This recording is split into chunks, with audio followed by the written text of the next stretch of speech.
This is America, land of the free, home of the slave. My people never scared, stand up, stay brave. For the people, by the people, we built this joint. All facts, no filter, always on point, speaking truth to power. We done playing by the rules, taking back what's ours. Fuck 40 acres and a mule. Yo, yo. This is America. This is America. This is America. This is America.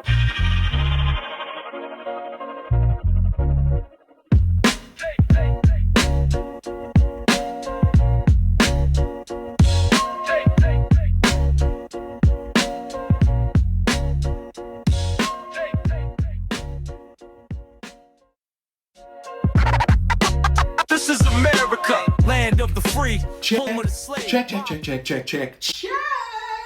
Welcome to FTP Put Me On. Today we want to again give a shout out to our FTP fam Chessie, aka HHCF, for putting us on to a list of 30 black owned businesses all around the US. And the link to that video will be in the description below. 30 businesses is a lot, so on today's show, I want to put a spotlight on a local business on that list, which is based here in LA, and it's called Supermarket. It's located at 3526 West Slauson Ave, Los Angeles, California, 90043, and the hours are from 12 p.m. to 7 p.m. Monday through Saturday. So, go and get you some fresh food from a black-owned business that started as a pop-up in 2016. They continued growing year after year and then purchased the Slauson location in 2020. From 2021 to 2023, they worked on the build-out and finally having a grand opening in June of 2024, blocking off Slauson Avenue to celebrate a real win for the neighborhood and a healthier lifestyle right smack in the middle of the black community. So give it up for Supermarket. The website is supermarket.la, and that is spelled SUPRMARKT.LA. You can even grocery shop online, but I'm pretty sure it's only for local and or pickup only. Give it up again for Supermarket LA. Ah! Are you ready for all facts, no filter? Then lock in with the FTP podcast. For the people, by the people. Politics, race, pop culture, and community from a black perspective. Raw, real, uncensored. Connect with us online at the FTPpodcastnetwork.com. Watch us live every Sunday, Wednesday, and Thursday at ftp-live.theftppodcastnetwork.com. Subscribe on YouTube at For the People Podcast Show. Follow us on Instagram at FTP Podcast Show. And shop exclusive FTP merch at ftp-store.printify.me. All rise. Court is now in session. Welcome to Court of No Appeals with Judge Nick Knack, where motions are denied and feelings are dismissed. Join Judge Nick Knack live every Friday at 4 p.m. Pacific, 7 p.m. Eastern. Watch online at stream.knickknackproduction.com or watch live on YouTube at a Nick Knack Production.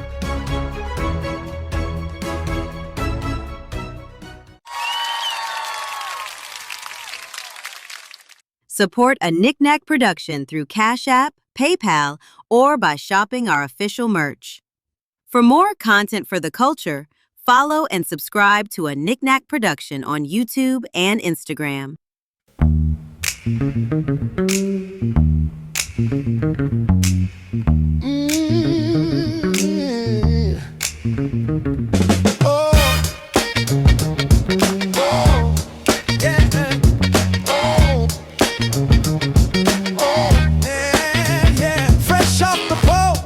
Motherfuckers with an attitude. No papers, no English. Anti-black and rude. You POC, but you wanna be YT. Seat at the table, as an equal you'll never be. Can't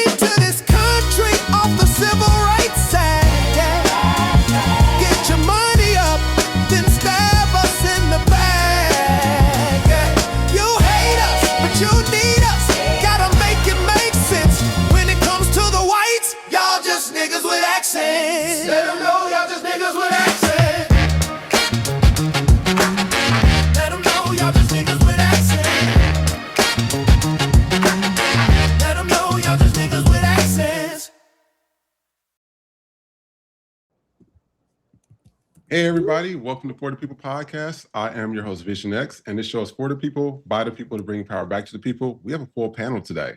So FTP is growing. We got our guest co-hosts here. We got our veterans here. Introducing our Queen of Justice herself, Miss Nikki. Hey everybody, welcome back. Before we get started real quick, make sure y'all are watching us on our network, which is ftp-live.theftppodcastnetwork.com. So I'm going to put that in the chat so you guys can watch us on our own network. But thank y'all for coming back. Yes, and speaking of that, also what we're going to do today is that for the first 30 minutes of the show, we're going to have it on YouTube. And then afterwards, the rest of it is going to be on the FTP network, okay? So that means that you guys got to go over so that way you can look, see the show, the rest of the show on there. But that's what we were talking about this morning, just to make sure that we transition from YouTube over to our network. So we're slowly but surely going over there so that way we can talk about stuff we really want to talk about, okay? So keep that in mind. Also, introducing our architect himself, Trey Rich. Hey, y'all. And our two guest co-hosts, we have Bree Victoria. Hey, y'all. Good morning. And we have Libby. Hey. And what we're going to do is we're going to open up with a few icebreakers. That's what we normally do just to get things started because we're going to have a lot of topics to get into. And the first one is, I thought this lady's, I heard this the other day. This song was dope. And I want you guys to take a look at it. We'll be right back. United States, we say, how are you? In China, we say, ni hao ma. In Brazil, we say, tudo bem. In South Africa, we say, how's it?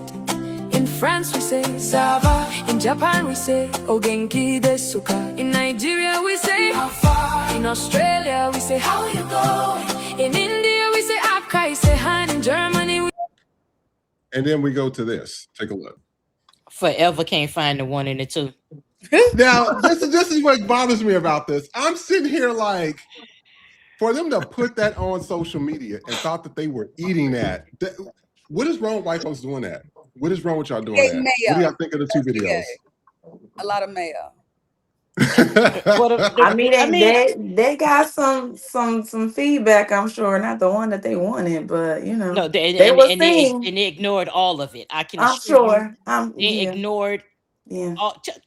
The haters will say it's not real. They'll use AAV to fucking say that. I mean, the first lady, it was cool. A Negro greeting a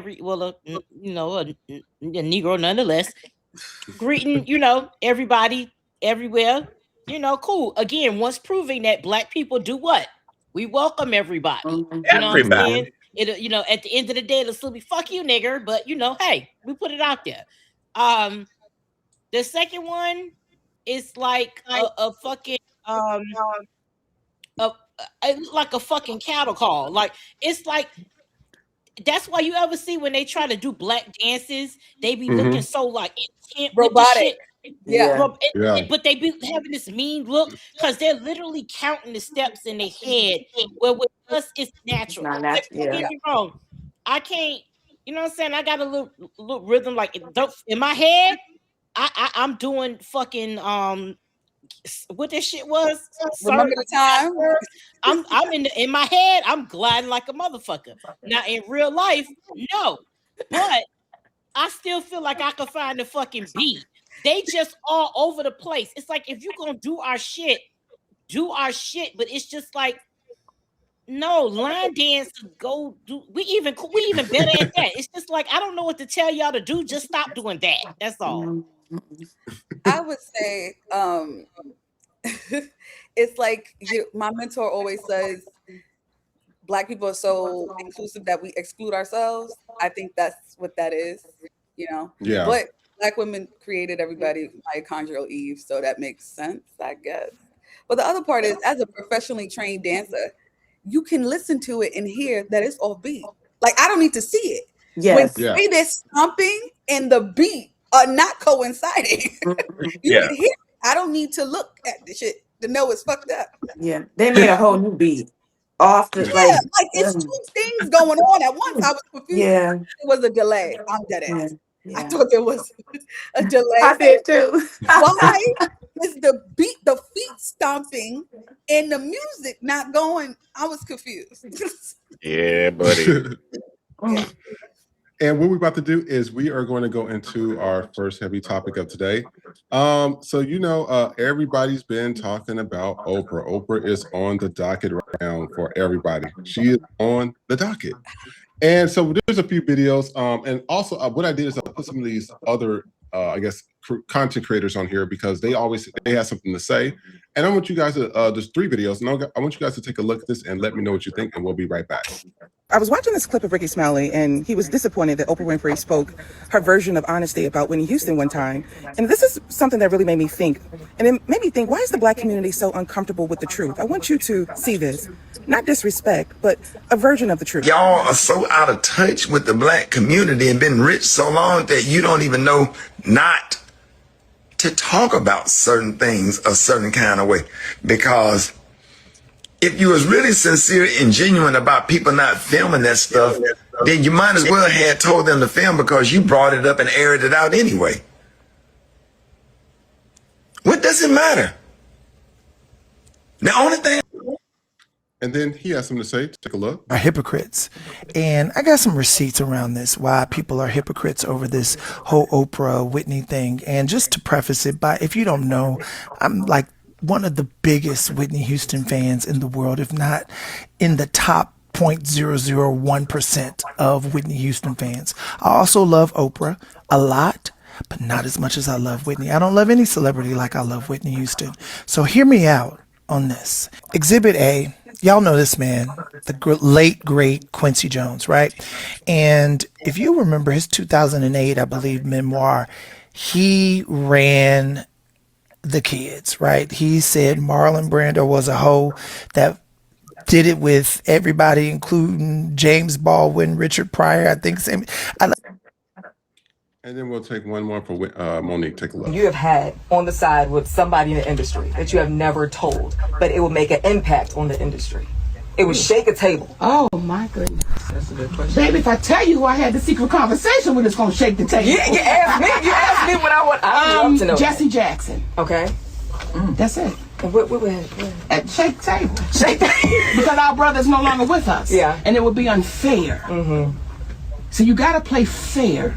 Because I will not speak of a person about any conversation, about any incidents, about anything that they cannot say yes or no to. Because when you do that, that becomes unfair to the baby. Because they don't have they can't say, well, yes, that happened or that didn't happen. But I'll just say, brother Jesse Jackson. And it wasn't a bad thing. It was just brother Jesse Jackson. Yeah, Oprah. And so the reason why I brought this up is because everybody has an opinion about this. This is my thing, and I'm going to let you guys talk about this. Whitney Houston's been dead since early 2010s, right? 2013, I believe, or 12. And it comes to a point to where, why do you have to talk about this woman if this is supposed to be your friend? That's one of the things. The other thing that gets me about this is this whole thing of running your mouth. If somebody sat there and talked about all of Oprah's business, she would not like that. The other thing that gets me about Oprah is that her ass ain't never said nothing about her dear friend Harvey Weinstein. Oh, he's my favorite, he's my this, he's my that. All these white dudes that she's hanging around that's doing pedo rings and sexual assault rings, she has not done anything to.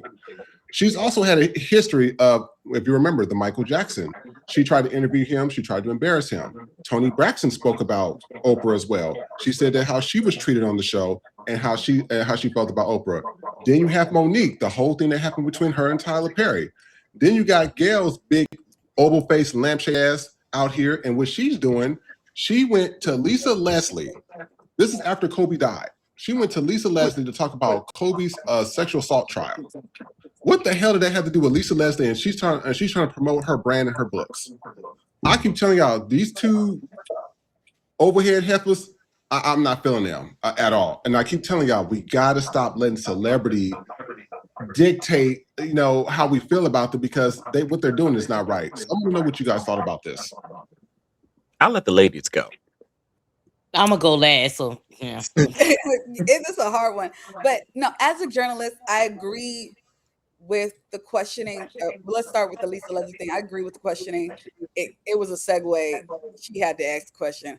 I personally agree with that. People feel how they feel. That's one thing. I don't think there's a vendetta of them two trying to go against the Black community. But as a journalist, I would want to know what prompted her to tell that particular story. Like, where were you going with it? Like, why did you tell? Like, what were you trying to say? I would want to know what he asked her that prompted her to act, like, to say this shit, because it's unnecessary. Like, it's unnecessary information. Whitney has gotten dragged enough. Let that lady rest in peace. And Oprah was dead ass wrong for the Toni Braxton thing. That was wild. And that's when I didn't like Oprah after that. That was disrespectful. I don't know if she want to be relevant again or what. It really doesn't make any sense unless she was involved in something. She's trying to cover up something, bring it out before it come to fruition. I don't know. It don't really make much sense. Why would she ask this question? Like, what? Why would she tell the story? And it is. I know you said something about know what the question was. What? I know you said something in regards to, like, you said that Gail had a right to ask the question. I don't think she had a right to ask the question. I don't care about journalism. This man has been dead. He has that is for Lisa Leslie, her thing, and what she has going on with her thing. To bring up somebody's, like, she could have did anything. Well, what about his NBA championships? What about his life of taking care of his children? She didn't ask those questions. She says the sexual assault. Now, somebody sat there and talked about how her and Gail, they some alleged lesbians, and how they're also involved with, child trafficking, which people are starting to think about now. Gail and Oprah would not like that. So why would you do that to somebody else? That's just my take on it. I think that it comes to times and place where keep your mouth closed, especially if they're not here to defend themselves. I agree with Ricky Smiley when he says there's certain things you just don't discuss in front of Exactly. Like, that's what it is. That's what it is. In front of company, in front of company, you don't do that. It wasn't, and I said this on Court of No Appeals. It's not that in the Black community we do have a tendency to try and sweep shit under the rug because you don't want to dirty nobody's name. I'm not discounting that, but that wasn't the issue. There was no reason out of all the people you've interviewed that I'm sure, because I said it on the show. You mean to tell me out of all the people you interviewed, Whitney Houston been the only one that was allegedly not sober on your show? Because I know for a fact Tom Cruise was hiding giraffe pussy when he got on that couch. Yes, sure was. And you ain't said shit. I'm always you high. didn't say nothing. No. I'm pretty sure it's plenty of people that you have interviewed that have showed up to your show. But Oprah, you a messy bitch because look at what you did with Monique. Yep. You brought that lady had sexual assault claims against her parents, and you ambushed that lady by bringing them on their fucking show. You do a lot of fucked up shit. You do a lot of fucked up shit when it comes to Black people. Same thing you did to Toni Braxton, but it's been plenty of white people, celebrities that's done filed bankruptcy that you done had on your fucking show, and you do them like that. Whitney Houston, the Oprah show has been off the air for over 25 years. So that the issue that we're having with this is, one, she's not alive to say anything about it. Because if she was alive, it would have been Wendy Williams Part 2. Because if you know, you fucking know. Yeah. That's what it would have been. Yeah. So then she's not here to defend herself. You said this shit in mixed company and you said it on the stage. Also, what the fuck was the point in you saying how you trusted your audience to not tell a story, but now you tell it the fucking story? It makes no sense. I'm not saying she struggled with addiction, but addiction, that wasn't her legacy, and that's what you're making it. Because how would we feel if we made your whole legacy you always being a fat bitch trying to be skinny? You be in your fucking feelings if we made that your legacy, that all you cared about was getting fucking thin. You've been sexually assaulted multiple times. That's what you say. You claim that on your show and all of that type of stuff. If people dredge that up, like Vision said, you didn't bring up fucking Harvey Weinstein. You don't say shit about them, and I'm pretty sure he done told you some shit. Mm-hmm. So why did you have to bring up, out of all people, Whitney Houston, and you purposely brought up somebody that can't defend themselves because they're not here? This is not a thing where Black people are saying you can't talk.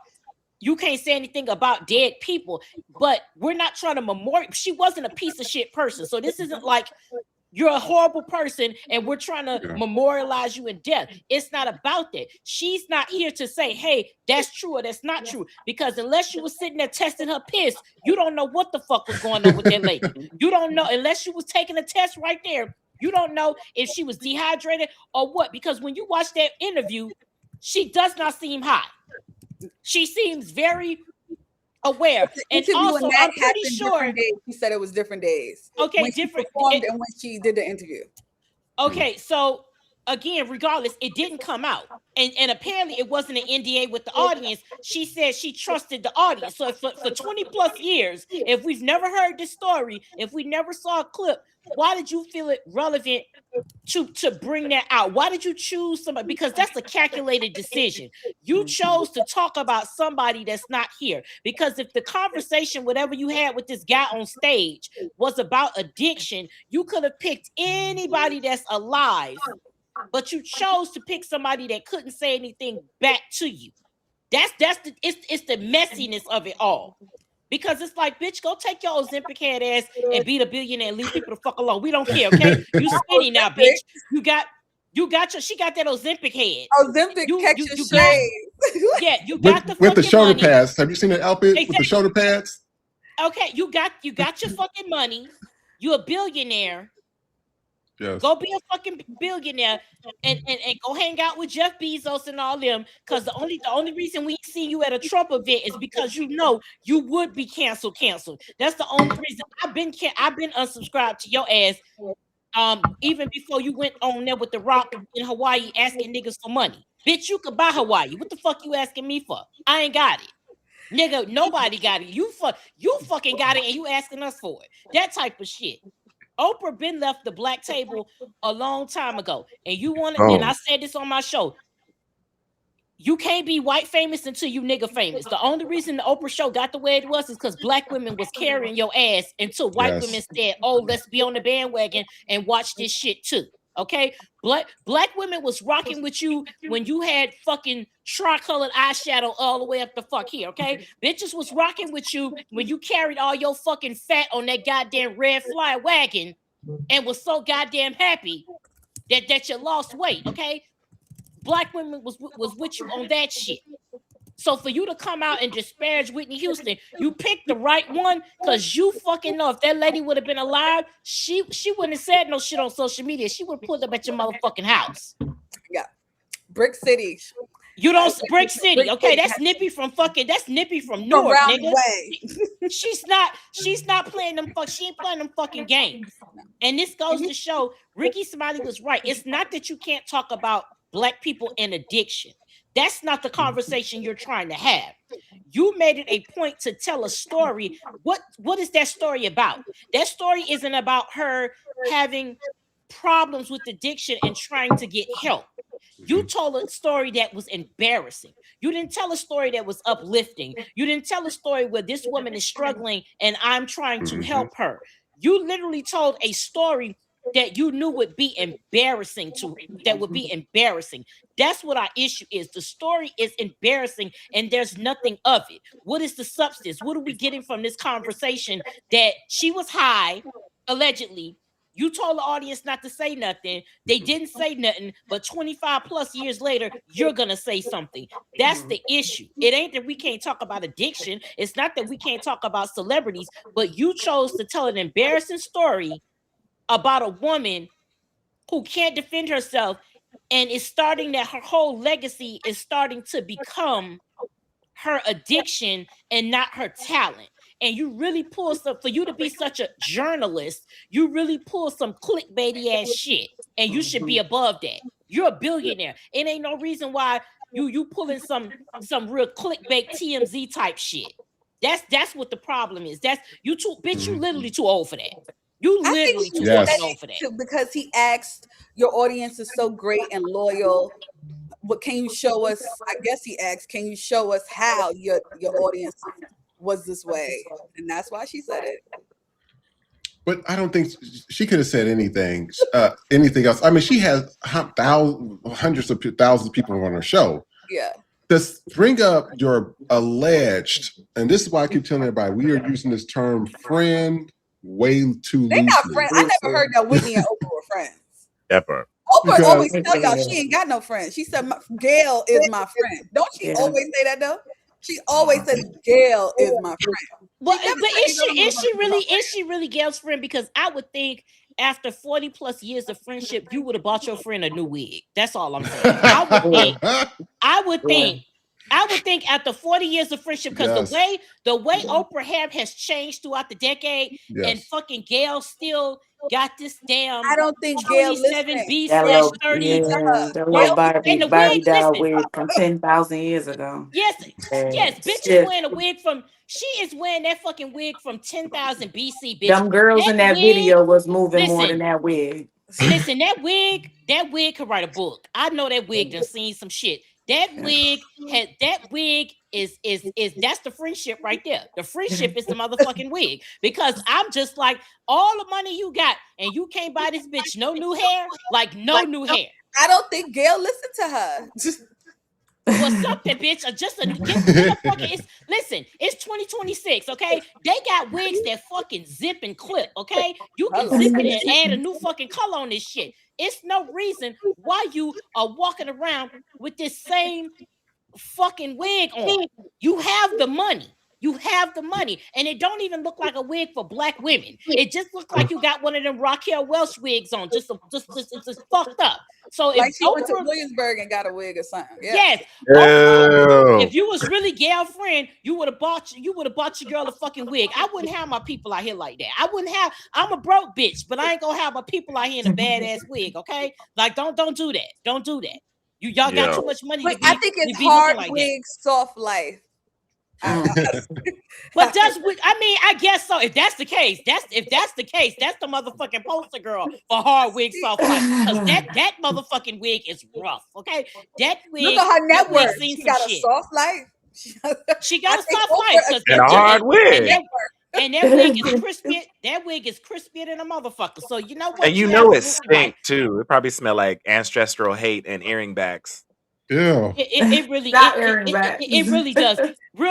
Real quick, shout out to Kaz, my name, and Jersey Rome for our first 2 donations of the day. Thank y'all so much. We appreciate you. But Yes. and Oprah, fuck you. Gail, get a new wig. That's all I'm saying. And what we're going to do is also we're promoting our actual network. So I'm going to pull it up because at in the next 20 minutes, because we're going to play the second half of the show on our network. I want to make sure that you guys have the website. We're going to be saying this because we're going to be phasing out a lot of the old social media platforms, and we're going to be going to our own network. So we worked very hard on this. Jason, our partner, has done a very good job with this, along with Nikki, making sure the layout looks great. So we're going to be having our lives here. So when you get here, you'll go to the website, the FTPpodcastnetwork.com. You'll click here, and you'll click Watch Live. And then once it pops up, it will show this, and all you do is click play, and that's it. And then over here to the right corner, over here to this right section. Oh, sorry, thought it was playing. Podcast Network. So this is how it looks. So this will show you exactly here, how everything is looking right now. As you see, we're at the bottom of the screen. Once it pops to the right, you can go up to the right show this and change your name. We will play, and that's it. And then over here to the right corner over here, we're probably going to be doing this probably in August. So all of July, we're going to be letting you guys know. So this is how it looks. So this will show you exactly how everything is looking right now. As you see, we're at the bottom. And then once it pops to the right, just want to let you guys be aware of that. Also, what we're about to do is I'm trying to figure out this probably in for me, I already know what's wrong with cops. So this is how it looks. Police department over here. But there's been a lot of incidents that have been happening lately. So I want you guys to see this and take a look and let me know what you think. And we will be right back. Stay tuned. Who's Carrick swinging towards that woman's head? And say Carrico didn't document that use for her initial police report. There's always room for improvement, and I know everything I did here. That woman was. And then this video right here. Ooh, this pissed me off.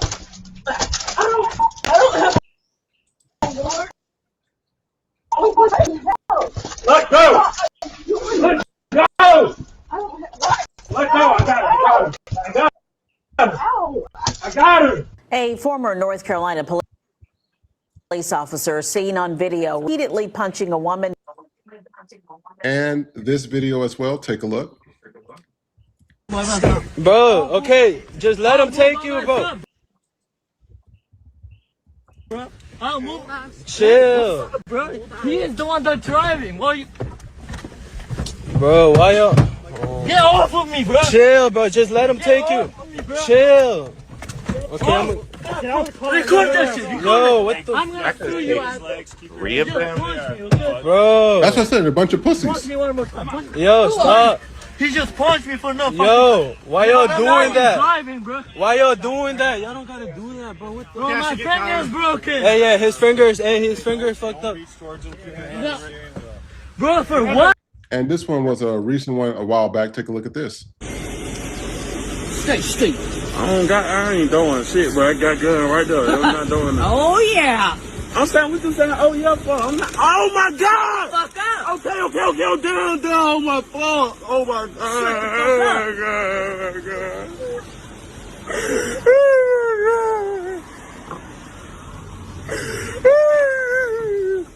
You want it again? No, man. Shut the fuck up. You was big and bad. Shut your bitch ass up. Oh, okay. Baby, when I'm telling you, these cops is out of control. They know who to try. They out of control. These cops are out of control. I'm I just would here see like, her off duty, baby. You know who to try. do you know how many videos I was looking through and I said, okay, these are the 4 I was going to choose. I think I had at least 40 just to show today, just of police brutality. Cops that don't know what they're doing. It's just like I keep telling everybody, and this is what gets me is when you see cops getting beat up like that cop that got the black guy that shot that cop because they killed his son or ran his son over, and all of them was looking at, they all trying to protect the blue and stuff. I'm sitting here like, y'all are so fucking weak. Y'all attack the weak and innocent. Y'all not attacking strong Because people. they're weak and not Like even the guy that was like, he was that video that where he was beating on that girl. I watched it a few times and I'm just in here like, why? What do you get out of this? That shit. You know what you get out of this. What do you get out of this? And he got paid leave. And so I want to know, like, do y'all think that we should do away with the police department and do a new restructuring? What do you guys think of this? Defund the police, where taxpayers are paying money to get their ass beat. That's really what it is. Let's be honest. Yeah. You are paying for people to beat your ass on the clock legally. Well, like, remember, cops went from being slave patrol to police. That's true. There's only one word that changed when it came to the legality and the criminal justice system in this country when slavery ended. It went from slave catcher to police, slave to criminal. So, like, that's what they do. All I can say is sue their ass, sue them to infinity and beyond, and they will stop. When you can personally sue them, that's when they really gonna stop. Oh, absolutely. Yes, when you can personally and you can do that, but like I agree, you went from slave catcher to the police. So when they sign up for that, they know what they're doing. Yep. Now I can see if a non-white person, I don't see why you would sign up to be a police officer, but nonetheless, you go into it probably wanting to serve. But I think the majority, and that's not to say all cops are bad, but to become one, you have to question that. Like, why out of all, I get you want to help. All cops are bad. Out of all the things you want to do, why would you join an organization that you know started out with slavery? You know that's what it started out. You know what the issue is. I want to fix the system from the inside. Yeah, that shit there is, like I said, you can go, once you go from being black to the blue, but the minute there's a problem, you're gonna go from being blue to right back to being black. It's the same shit. Okay, they gonna switch the colors up on you either way. But it's still modern day slavery. And that's why a lot of these white men, especially young white men, sign up for it, because it's their way to live out their fucking race play fantasy where they get to beat up on white people. I mean, with black immunity. With immunity. Now, that man beating that woman, you wouldn't have done that shit. You wouldn't have done that shit with a black man.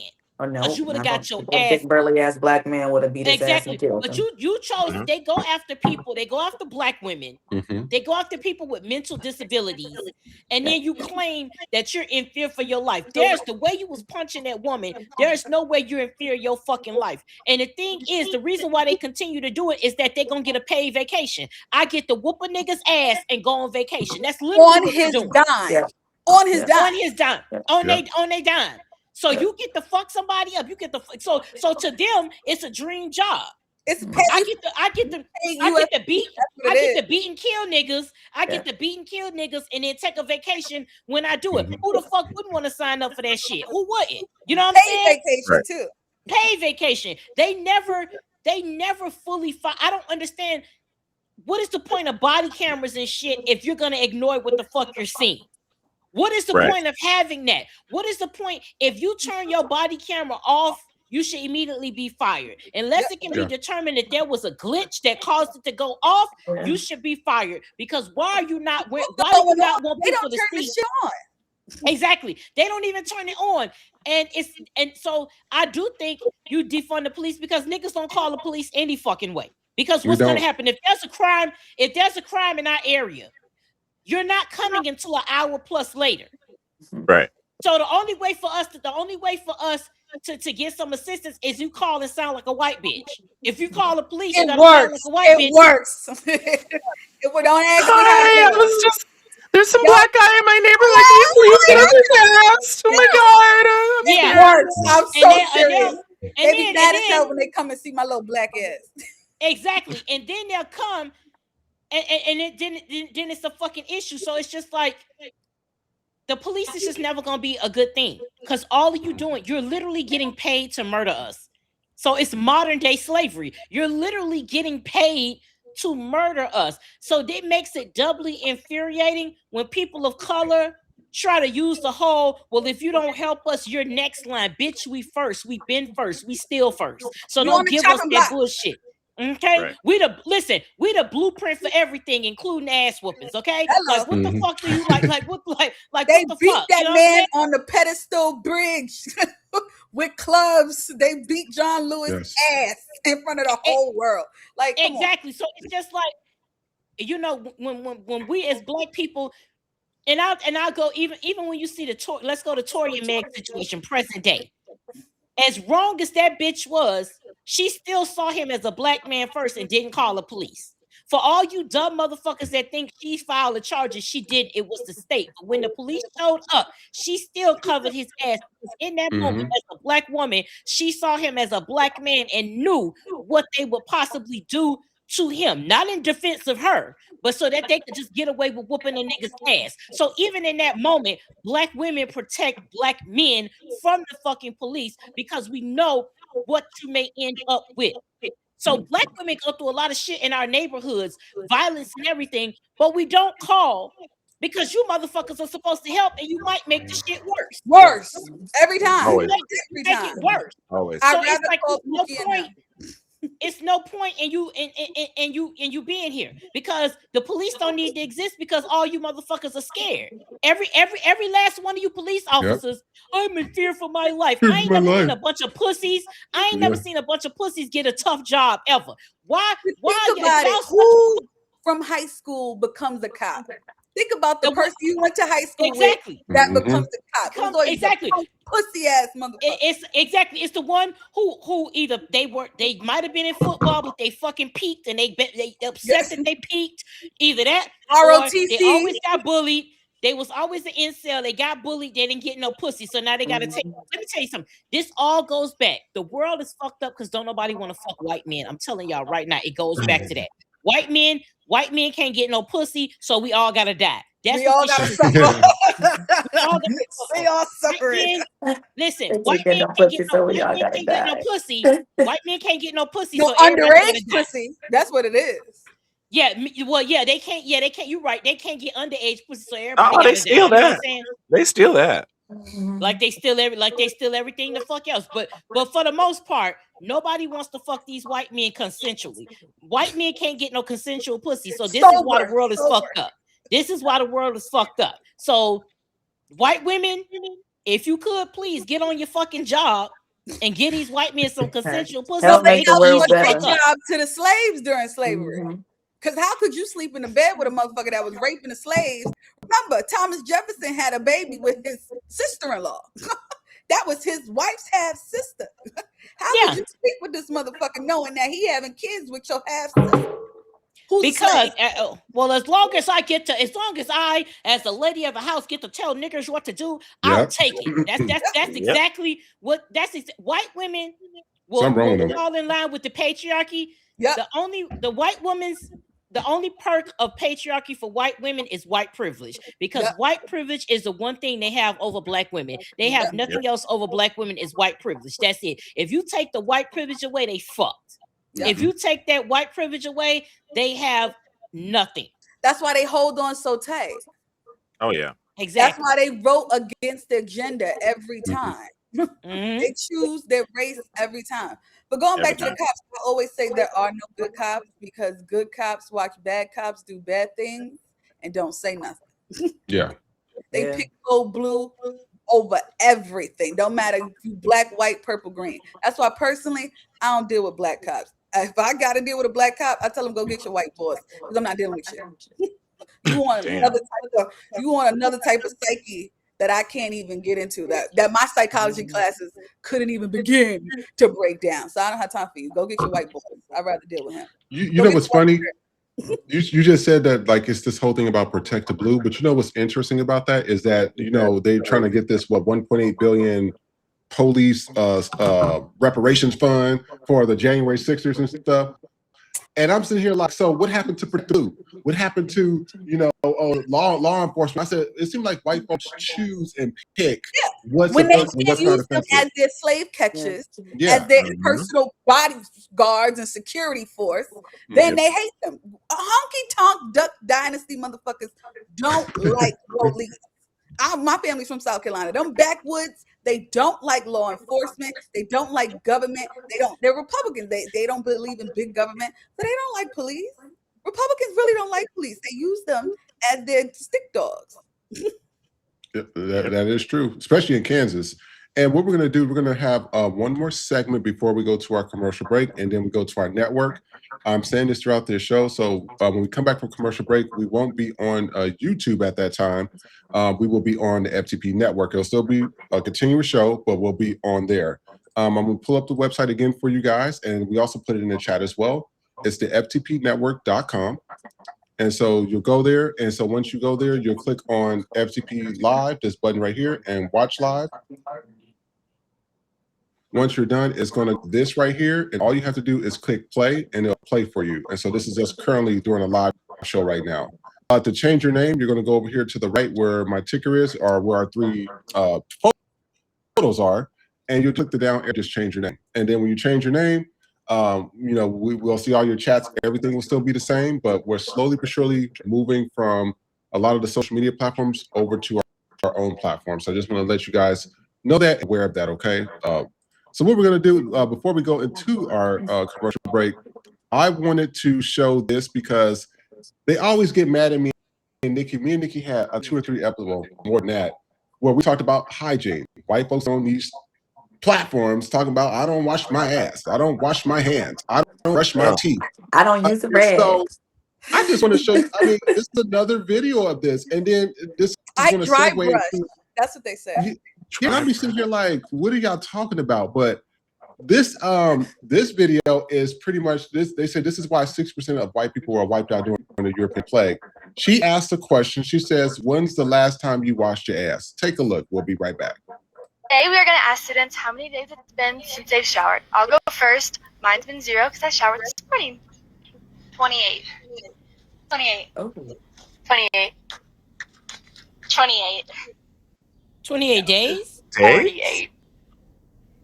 25. What? Oh, hours. 26. Oh, hours. 43. 29. 28. 28. 28. 28. Sorry. 27. 28. 28. 27. I don't know if we're talking hours or days. I hope we're talking hours. Days, they need to be committed. I'll check on that in a second. But also, I've been seeing this is why I don't like people bringing their fucking dogs in the store. Take a look at this. We'll be right back. In restaurants. That was pretty disgusting. Wouldn't you guys say that? You're in a grocery store in produce and you put your dog on the scale to weigh it with cute little music in the back. Bloop, bloop, bloop. I bet you thought, oh man, I'm a genius. Watch this. Let me take my dirty dog and put it on a scale where people measure food like that. That's gonna get me some likes. What were you thinking, bro? Were you thinking? Some of you pet owners, I swear, you guys got this psychosis. You're nuts. Some of you are really crazy. You really thought that was the move. What are you going to do? Get your cat too and measure that too in a grocery store? And this is the main reason why that I don't eat at buffets either. They've been, especially in California, the dogs are just sitting in the buffet. They licking the spoon.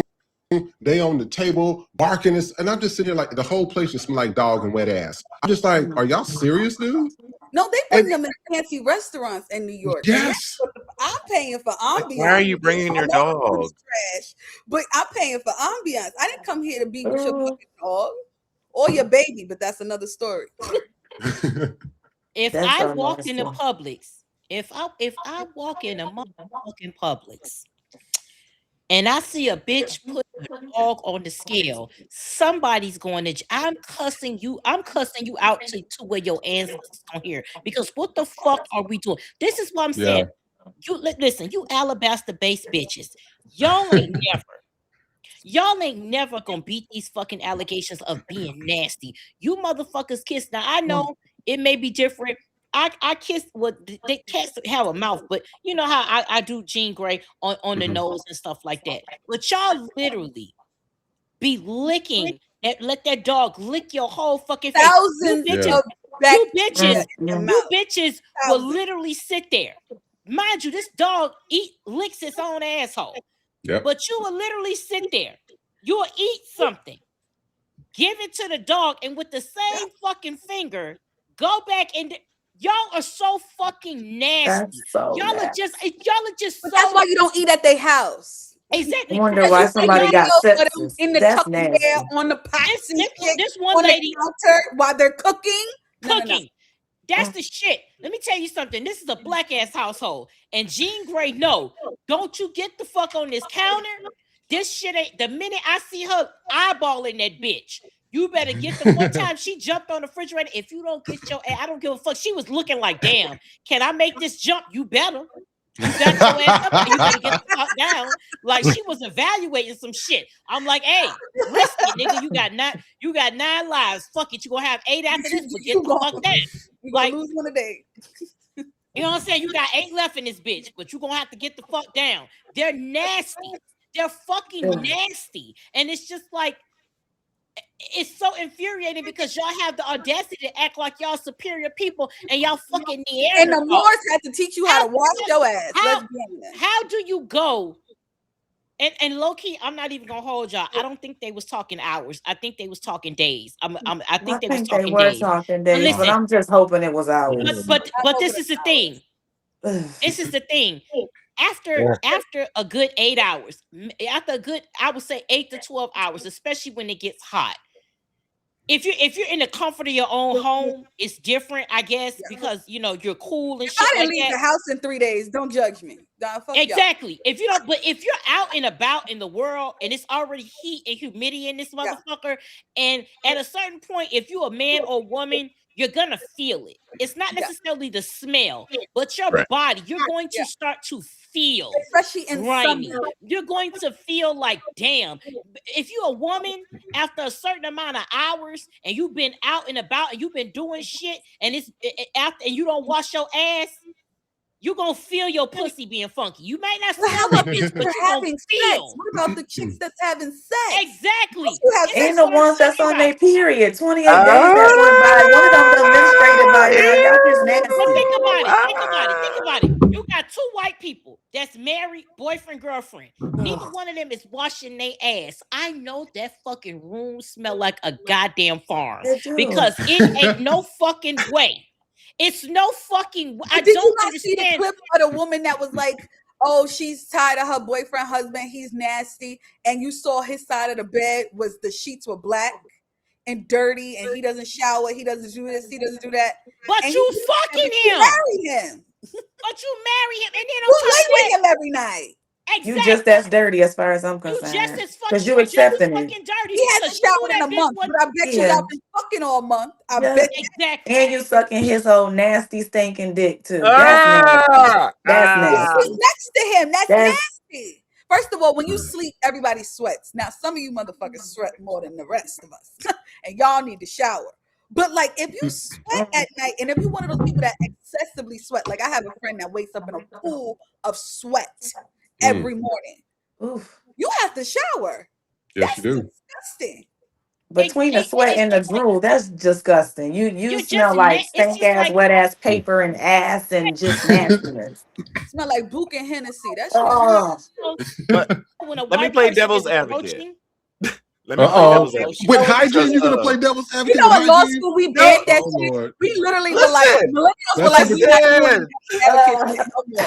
Like literally, we banned it in law school. We was like, no devil's advocate. Stand on your shit. No, because here's the thing. On it, or no. Here's the thing. We're black. We're black. So yeah, we feel when we get funky. We know what it's like to, honey, we're all 1% different from each other. They feel that sweat and that nasty ass. But You feel since they've been children, they've been the same. They haven't been taught to bathe since they were kids. I understand so like what that you're feeling saying. that we get because we've been taught since children. I've talked to like, white oh, people, nigga, you not funky washed. or I've you talked feel? to other versions of white people, you know, like Italians and stuff like that.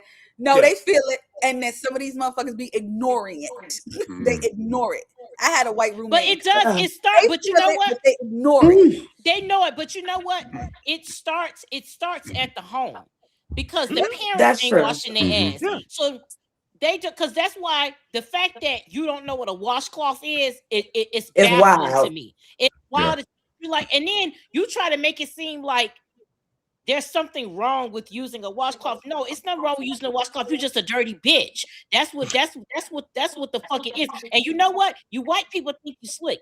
You think like you can't see because you're white. We can't see that. Like you can't be ashy, and that shit don't build up on your fucking skin, and it does because y'all be walking around here with the crust of the earth on the bottom of your fucking feet. I know you feel that. And I be looking at the bottom of people's be feet nasty. too all the time because that bothers me. You see, It's like nasty. Motherfuckers be walking on whole loaves of bread with dead skin. Yeah. Look like you just walking on stale ass bread because that's how much It be looking like yeast building up on their feet. It's nasty. Exactly. But have you ever gone and got a case scrub? Ugh. You ever gone? Oh, to Korean scrub? Oh yeah, those are great. Those are great. Have you seen them get? So I used to go to one where everybody gets naked in front of each other. Have you seen the scales fall off of them? The dead skin.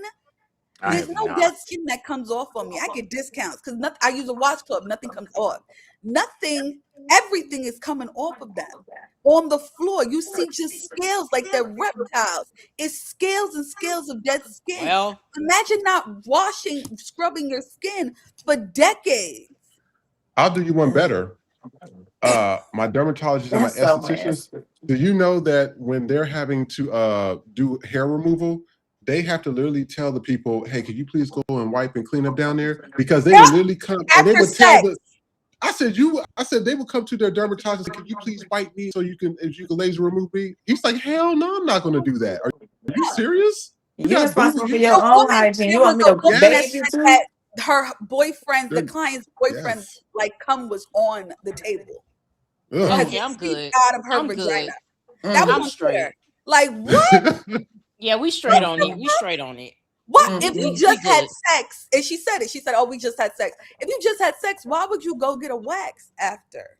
That's nasty. Let me tell you something. The way I would have said, the way I would have said, "Bitch, get off my table." Don't come back. And don't come back. Don't come back. back. Don't come back. Ever. Don't come to because I guarantee you, if a black woman ever did some shit like that, you cracker ass crackers would not let them live that shit down. Oh, yeah. Y'all are so. I don't understand. Again, y'all have to understand. White people's nastiness is their white privilege. Yeah. Because they are the only group of people that can literally get away with that shit and not be shamed by their counterparts. Black people, let me tell you something. Black people gonna shame other black people into washing their ass. You okay? ashy. Oh, you Latino people will shame other Latino people into washing their ass. They don't use a washcloth, but they use other shit. They got other shit. But they do whatever they gonna do. But white people are the only race of people where, as a collective, because it's not all white people, but it's too many of y'all, as a collective, will not shame their counterparts into about their hygiene. They don't say anything because y'all have the privilege of being nasty and still being able to go amongst society, because we live in a predominantly white society. And when I say that, I'm not talking numbers, because obviously white people are the minority in numbers, but from a societal perspective and how society is set up with racism, societally speaking, we live in a white society still, and they're allowed to be nasty, and that is their privilege. And I think they know that, and they relish in that. They relish in the fact that I can still be nasty, I can be dirty, I don't have to wash myself, I don't have to do anything, and I can still be white. I can still go wherever I want. I can still do whatever I want, because think about it, they've done that. Yeah, it's chemical warfare. I think because they caused the bubonic plague. Think about it. I'm nasty as a white person. They would be like, okay, I know I smell, I know I'm this, so I'm gonna go in a closed space with other people, and I'm going to antagonize them with my nastiness. That's why they come to work sick. Exactly. They come to work sick. They come to work sick. They didn't like COVID. They didn't like social distancing. Won't wear masks. They won't do that because they have the white because they're going to antagonize you with their whiteness one way or another. That is the goal. They were having exposure parties in the pandemic. They were purposely coming places, having the fucking virus, and we're still going outside. Because that's it. They've been doing again. This is their lineage. They have been doing this shit since the dawn of fucking time. So it is their white privilege that they're saying, hey, I'm gonna antagonize people, especially black people, because they know how clean we are. But it's chemical warfare. Look at how they did the Native Americans. They got rid of them. They didn't slaughter all the Native Americans. They gave them diseases. Because they know. They know, okay, I have this level of privilege, this whiteness, and I'm going to use it to antagonize you, especially black people, because they know how clean black people are. And the reason why you know we're clean is that, one, we've cleaned you. We've cleaned your babies. We taught you how to wash your ass. How to wash our ass. So they know that we're clean. They know how we approach cleanliness. They know. So they're going to be like, you know what?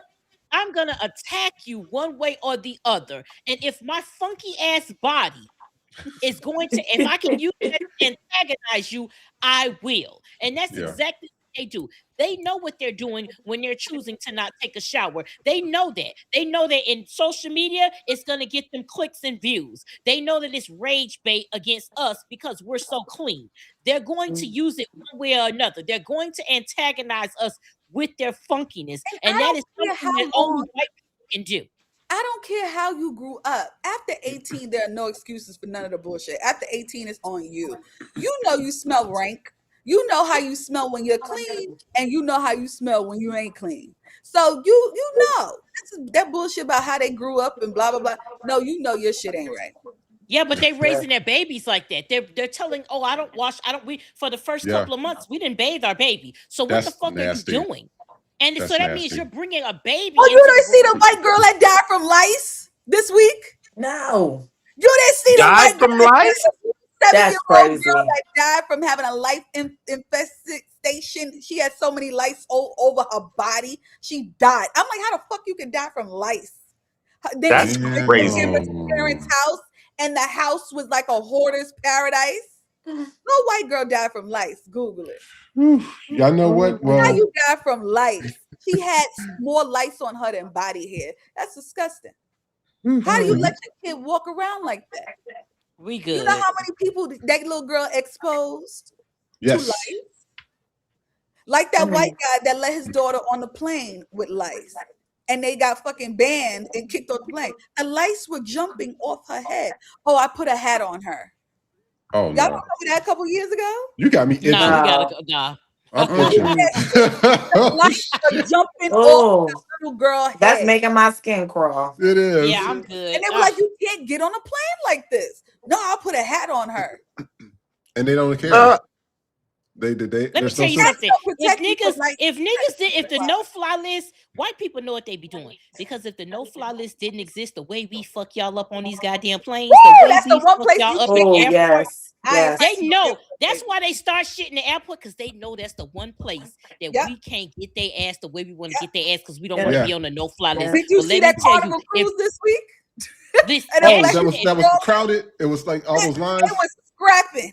I did see that. Why are people still using Carnival anyways? I don't get it. I've never got Carnival cruise. Well, you get what you pay for then, you know? Yeah. The food nasty. Ooh, the food is that's gross. I can't do Carnival. The Carnival cruise got the flu. Yeah, that was my boat. We all got the flu, honey. And Dang. I was hospitalized. No. Yeah. And you're only on the cruise for 7 days total? Yep. So that's pretty much 5 days gone right there. Well, I know that was your last Carnival cruise. Yeah, that was that's crazy. I ain't going back on no cruise ever. Yeah, I wouldn't either. I ain't going. I'll be going on Royal. Yeah, I heard so Royal. what we're about to do is I'm gonna show you one last time, because we're about to close out the YouTube and just be specifically on our network. So we have started the FTP network, and what you guys are going to do is you're going to go there. This is where we have all of our videos and lives moving forward. We're going to slowly do a transition from social media platforms going over to our own network. So it's the FTP podcast network.com. Once you get there, you click on FTP Live, you click on Watch Live. Real simple instructions.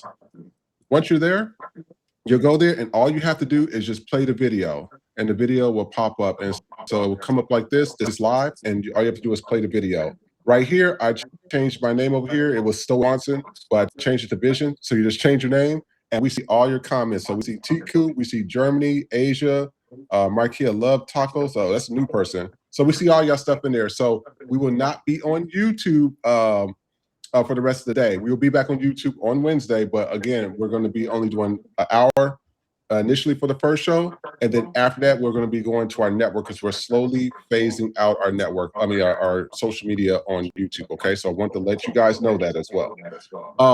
What we're about to do is go for our first commercial break. You will not see us on YouTube, so go to the FTP. Trey, have you put it in the chat?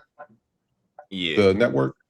Yeah. And so once you come back, you click. And it's at the bottom of the screen too, guys. Perfect.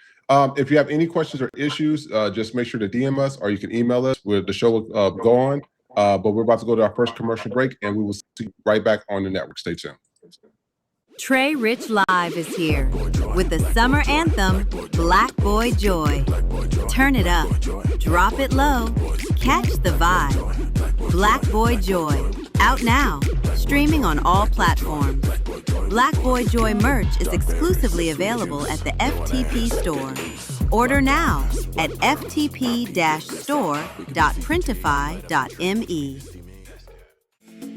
Super gay. Oh, super gay.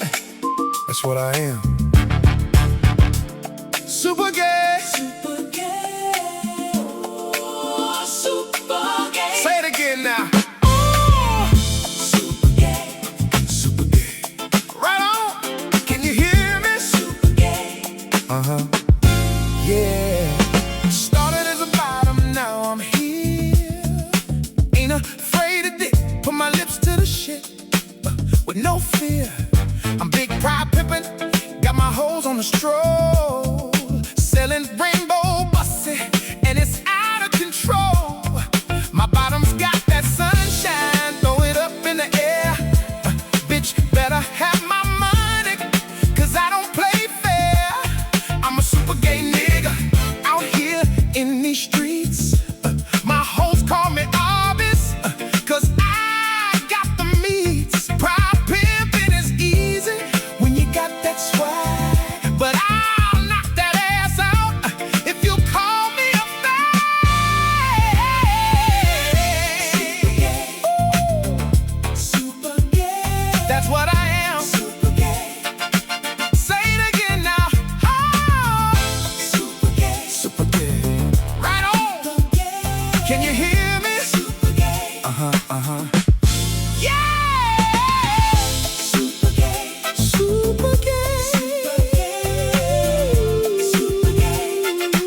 That's what I am. Super gay. Super gay. Say it again now. Oh, super gay. Right on. Can you hear me? Super gay.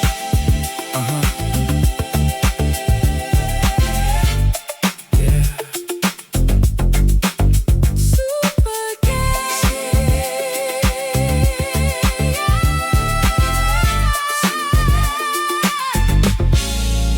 Right on.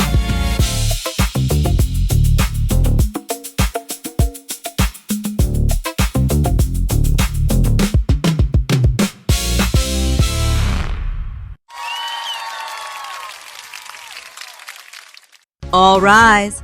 Court is now in session. Welcome to Court of No Appeals with Judge Nick Knack, where motions are denied and feelings are dismissed. Join Judge Nick Knack live every Friday at 4 p.m. Pacific, 7 p.m. Eastern. Watch online at stream.knickknackproduction.com or watch live on YouTube at a Nick Knack Production.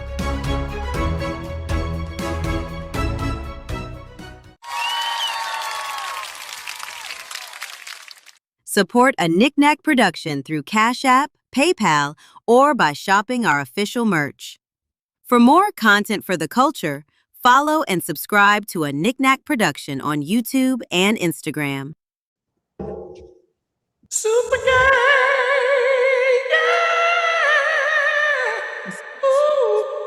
Sorry, I'm back. Hey, everybody. Welcome back to For the People Podcast. I'm your host, Next, and I'm joined by Red and Critter judges and Trey Rich, our architect, and our guest co-hosts, Bree and Libby. All right. We are about to start this real quick. So thank you guys for coming over. We are actually on our network now. So for you guys that probably are watching on another platform like, Instagram or etc., I'm just going to do this again. We'll repeat this throughout all of the rest of June and July because we're going to be phasing a lot of those platforms out to go directly to our network. So what you're going to do is just remember, you'll go to the FTPpodcastnetwork.com. So this is the website that pops up. And what you do, once you're there, you click on FTP Live, you click on Watch Live. And all you do is play the button right here. It plays it this is time.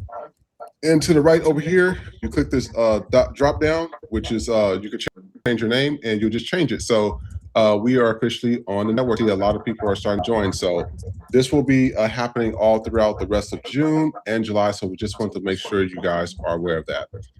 We're going to open up with this next one. So I'm a big person of making sure that you don't have your kids around the wrong group of people. I grew up in foster care. I am not somebody that you truly trust. Don't leave your kids around people. I mean, make sure if you have to watch out who they're texting, or this uncle that that's always doing weird stuff, or even the females that's doing weird stuff. Hey, make sure to watch out for that. So I'm gonna show you 3 of these videos. This first one, this was from a babysitter. So the ring, not the ring camera, but the camera in the house caught the babysitter sleep, and I guess the baby did a tumble. So take a look, and we will be right back. Hold on for a second. I watched it. That made me so angry. Hold on, Nikki. Did y'all switch something? Hold on. Did y'all touch something? No. Somebody touched something. I gotta close this out. Might have been as I was transitioning the photos. All right, 1 second. I gotta do it again because My I messed bad. up. No, it's all good. Well, it's not closing out for some reason. Did you click something? No, let me just fix this really quick. Okay. All right, perfect. So let me try this again, you guys. Sorry about this. This works. All right, so it seems like it works now, Trey. So 1 second, you guys.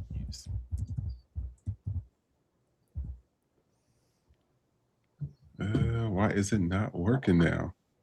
No. It was something that you had pressed. No. I don't. It's not working now. I don't know. When you switch the screens and then switch back, it. Y'all go ahead and talk until I get this worked out. 1 second, you guys. I can give you a synopsis. It's this lady, presumed to be Caucasian, is sleeping, and the woman is looking on a nanny camera, and she's knocked out. The baby is nowhere to be seen. Then all of a sudden, you see the baby tumble down the stairs. This is like a 1-year-old baby, or less than one. They're walking and moving, but so I'm guessing like 1 or 2.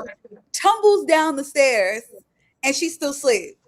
So the mom is like put on the alarm for the apartment, the house, and she's not hearing the alarm. And the alarm is loud. And she's not hearing the alarm. She's not waking up, nothing. The baby is crying because it just tumbled down the stairs, walking around crying, looking at the nanny, and the nanny's knocked out. Finally, the woman calls the police. The police bangs on the door. And like, yo, you don't hear the alarms. Like, the mom's calling you. Oh, no, I didn't hear it. I was sleeping. Oh, she just texted me 3 minutes ago. I'll text her back.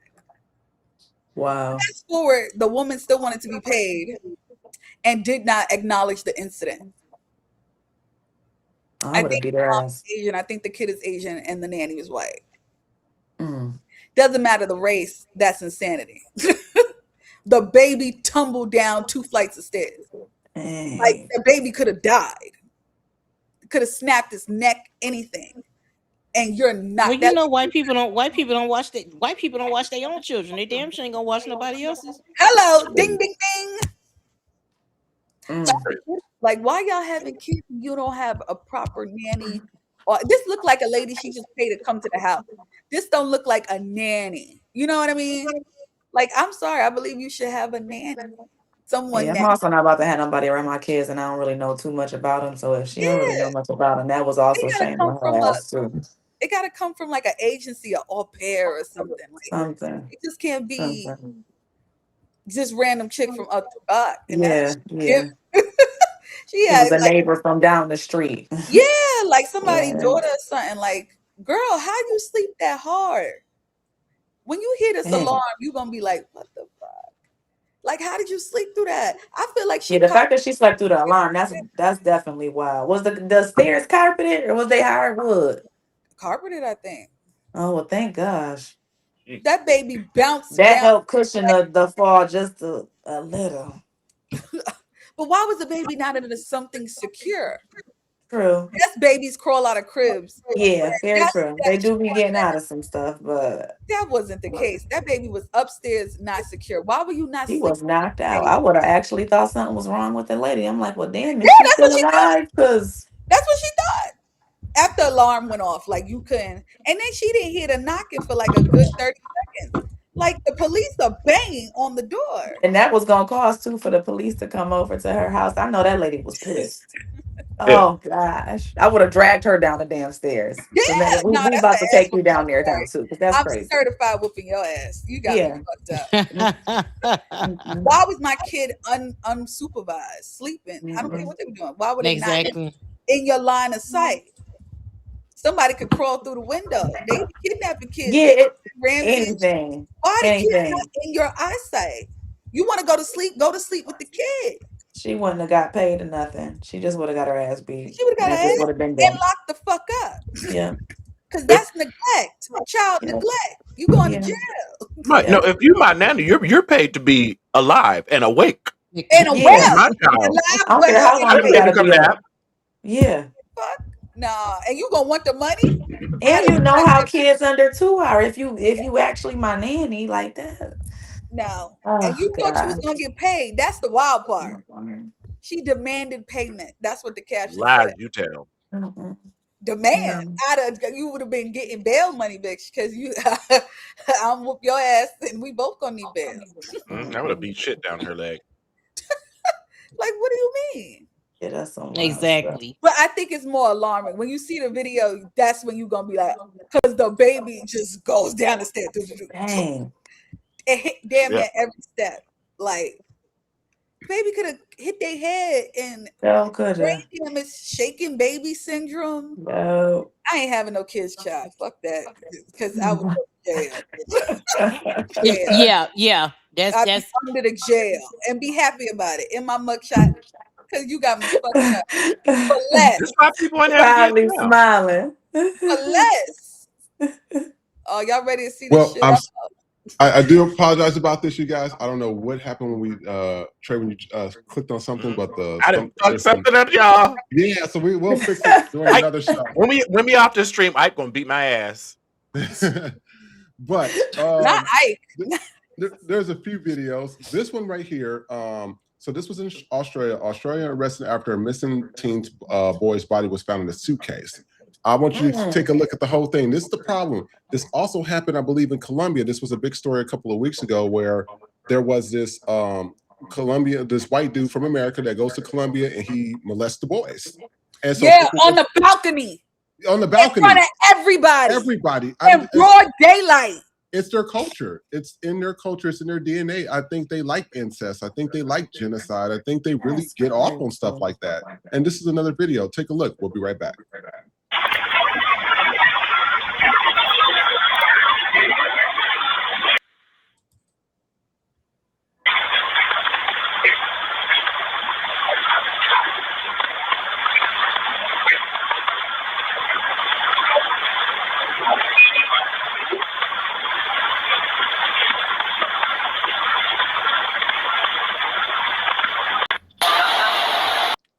So he goes in, and then now that's the same guy who's putting out a suitcase. So the boy went in, and now he's folded up in that suitcase. I keep telling y'all want to be around white folks, and white is so bad. They're telling you, hey, we just like to use y'all bodies. We want to be able to murder you when we feel like it. And then that's it. And then the police, they track him. This is him. This is him on the bike. And then that's where he dumped the body. All on camera. All on camera. And then also this is why I tell you there be some mothers out here that need to get their asses whooped too, because right here, this her boyfriend, he was in jail or prison for child sexual assault. And what she's trying to do is she wants people from social media to remove the video so that he doesn't go to jail. Is the dick that good? I want you guys to take a look at this. We'll be right back.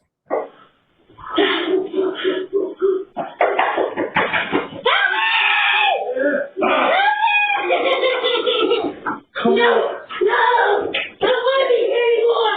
Would you come on? No, no, no,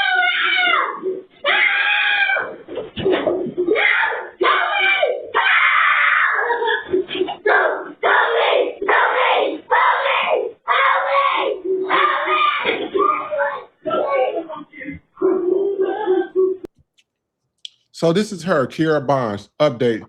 She said, I talked to my mother. There was no clear understanding of the baby's safety. Only requested to delete the video so her fiance that just did 21 years wouldn't go back to jail. After knowing the fiance is a registered sex offender and she was left with him last night, I'm not deleting until the proper authorities address the situation. This was brought to my door for a reason, and I'll go against who and whatever to be sure this baby is safe and protected. And she says, it's clear y'all have time now, and I have questions, so I'll meet y'all on y'all level real quick. One. And then she asked them questions in regards to what was actually happening. And then this was the video we were talking about earlier in regards to that nanny. Take a look. The babysitter is supposed to be taking her, and look, she doesn't even react to the alarm. My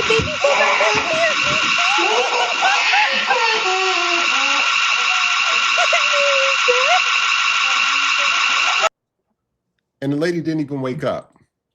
I keep telling y'all, that one was loud. Gotta protect y'all children.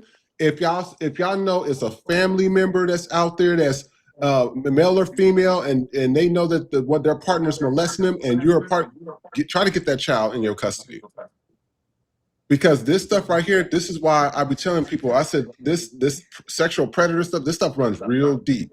And you would have a person and this was another thing. When I was in Kansas, there was so many foster children that told me that their moms was allowing their boyfriends and uncles and stuff to molest them so that they could be safe and protected. They could continue to have their bills paid, and they could continue to have rent and all. It was a sense of protection. And I said, well, why would you do that to a child? So get a job. You know, you're gonna let your fiance. Parents sell their kids. They crazy. Epstein's. They sell their kids. Crazy. They don't give a fuck. How many times did the neighbors call the police on Epstein? And said there are young girls come in New York and Palm Beach. There are young girls coming in and out of this house. We don't think this shit is right. Police didn't do nothing, and the parents don't do nothing. How the fuck you don't know your kid's part of a sex trafficking ring with the Prince of England? Make it make sense. The police are in Where on the it. fuck were you? The police are in on it. Well, I told you the Epstein files run even deeper than that, because I kept telling everybody. I said, growing up in foster care, I wasn't surprised that the Epstein files came out. I really wasn't. I said when I was in foster care, if a child pissed off one of the caseworkers or whatever, the child disappeared. I've seen it. And then they used to there was this place called the Compound. So it was for kids that they felt were like trouble, but it was always like these. It was a lot of girls there, and it was a lot of like very, very young kids there. And every time they came back, it was either somebody was pregnant, they was sexually assaulted, they were abused, or some you just didn't see at all. They just disappeared. And I tell people the Epstein files run so much deeper than just at a federal level, and that's at a federal level. So just imagine, as I said before, Prince of England. Yes, what's going on at a state level? If nobody's going to do any checks and balances. One of the richest men on the planet. Yes. In that shit. Come on. They don't So what do y'all? Yes, they never did. They never did. And that's black, white, purple, green. Because if y'all gave a fuck about these kids, the school systems would be better. There would be no child support because you'd be paying for your kid. You wouldn't have no problem. Your kids would be in wedlock. You know, if you really gave a fuck about your kids, you would plan their existence. You'd have a trust fund for them before they're born. Like, people just be like, oh, hey, we had a kid today. Like, niggas be fucking drunk and then the kid comes. Like, that's really what it be. That's real. Oops. Like, a lot of y'all praise your parents, but your parents had a drunk night and then you came 9 months later. I don't know why y'all put these niggas on a pedestal. I don't. We are the only animals on the planet that don't take care of their young. Snakes and sharks take care of their young. It's only a question mark when it comes to humans. Think about that. And we're supposed to be the most civilized. I guess. Allegedly. You see baby shark in the water, you gonna see daddy and mommy shark right behind. I be telling people, it happened to me at the beach. Everybody, all these white people running, oh, it's a baby shark. We gonna go take pictures. I got the fuck up out that water. Daddy shark right there. Next thing you know, whistle blows, daddy shark pulling up, mommy shark pulling up, and they giant whites. And I was like, I told you crackers, get the fuck out the water. What do you think? Baby shark is here for no reason? Mommy and daddy right around the corner. And they were. They don't I think Sky Daddy made a mistake by giving us free will. Yeah, pretty much. No, he want to see what you're fitting to do. No, he want to know what you get the wrong things free will because humans ain't shit. Did he make you right in his image, or did he make something else? He want to know. I wouldn't want somebody to be forced to follow me. It should be a choice. I want to see. I want you to choose me every day. If you go by the Bible, that's what the Bible's saying. I want you to choose me every day. I don't go by the Bible. I don't believe that book. I think that's the Bible is a fictional book. I'm a story to lead the masses. God damn it! When I found out, this is what I found out about the Bible a couple months ago, and I said, "You got me fucked up, never again." And I was a choir director at church. My mama was choir director. I churched the fuck out. Me too. I grew up in the church, singing in the choir and everything. Wednesday, Thursday, I Friday, was Saturday, church. Sunday. And I left. I was given the option to leave church at like 12, 13, and I chose to go back and pursue my own fucking relationship with Christianity. And I stayed, and then I saw the bullshit. I was like, oh. Yo, you want to know what this is about? The Bible was rewritten a million times, right? But it wasn't only rewritten by lords and dukes and kings and shit, and King James, everybody. It was also rewritten by the press people. So think about this. This is biblical times. There's only one person that could print this on a block of wood or whatever the fuck, a marble plaque. And so if you give me the Bible after you done edited the fuck out of here, all the priests and everybody, and I see a page that says, honor thy wife, and I beat my wife every day, and I cheat and do all this shit, I'm not printing that. Right. And since I'm the only printer in a 100-mile radius, you got to go with that. So the next day when the Lords pick up the scroll and shit, and they're like, hey, you took this whole chapter out. You rewrote this. And that's what the Bible you reading today. So imagine how many printer press, which are mostly men, said, I'm not printing this shit. I'm taking this. The niggas took out whole chapters. And it wasn't niggas. You know, it was the white different niggas. pages because they didn't like it. Now you gave a printing press the power to edit a biblical text that goes to the masses. Nah. Yeah, buddy. You don't know what that Bible say. And I wanted to bring up something going on with in acting. So yeah, I don't know if y'all heard, but I guess Jonathan Majors is now going to star in that racist apartheid Israel thing that's happening. And I was shocked, but I wasn't shocked because this is the same goofy dude that was with the white girl who chased him. So I'm not surprised that this dude's actions like I don't know what's wrong with Holly Weird. He needs a job. He can't get no job. That's on his fault. He shouldn't have been with her ass in the first place. Period. He should never have been with that girl. But I want you guys to take a look at this and we're going to discuss it. We'll be right back. I can't lie, this Jonathan Majors thing is just genuinely embarrassing. Like, he's really out here starring in a Daily Wire movie directed by Ben Shapiro. And the movie is about radical Islamic terrorists taking over a pro-Palestine college encampment to set up some fake caliphate and execute students while a bunch of red-blooded kids, a Delta Force vet, and a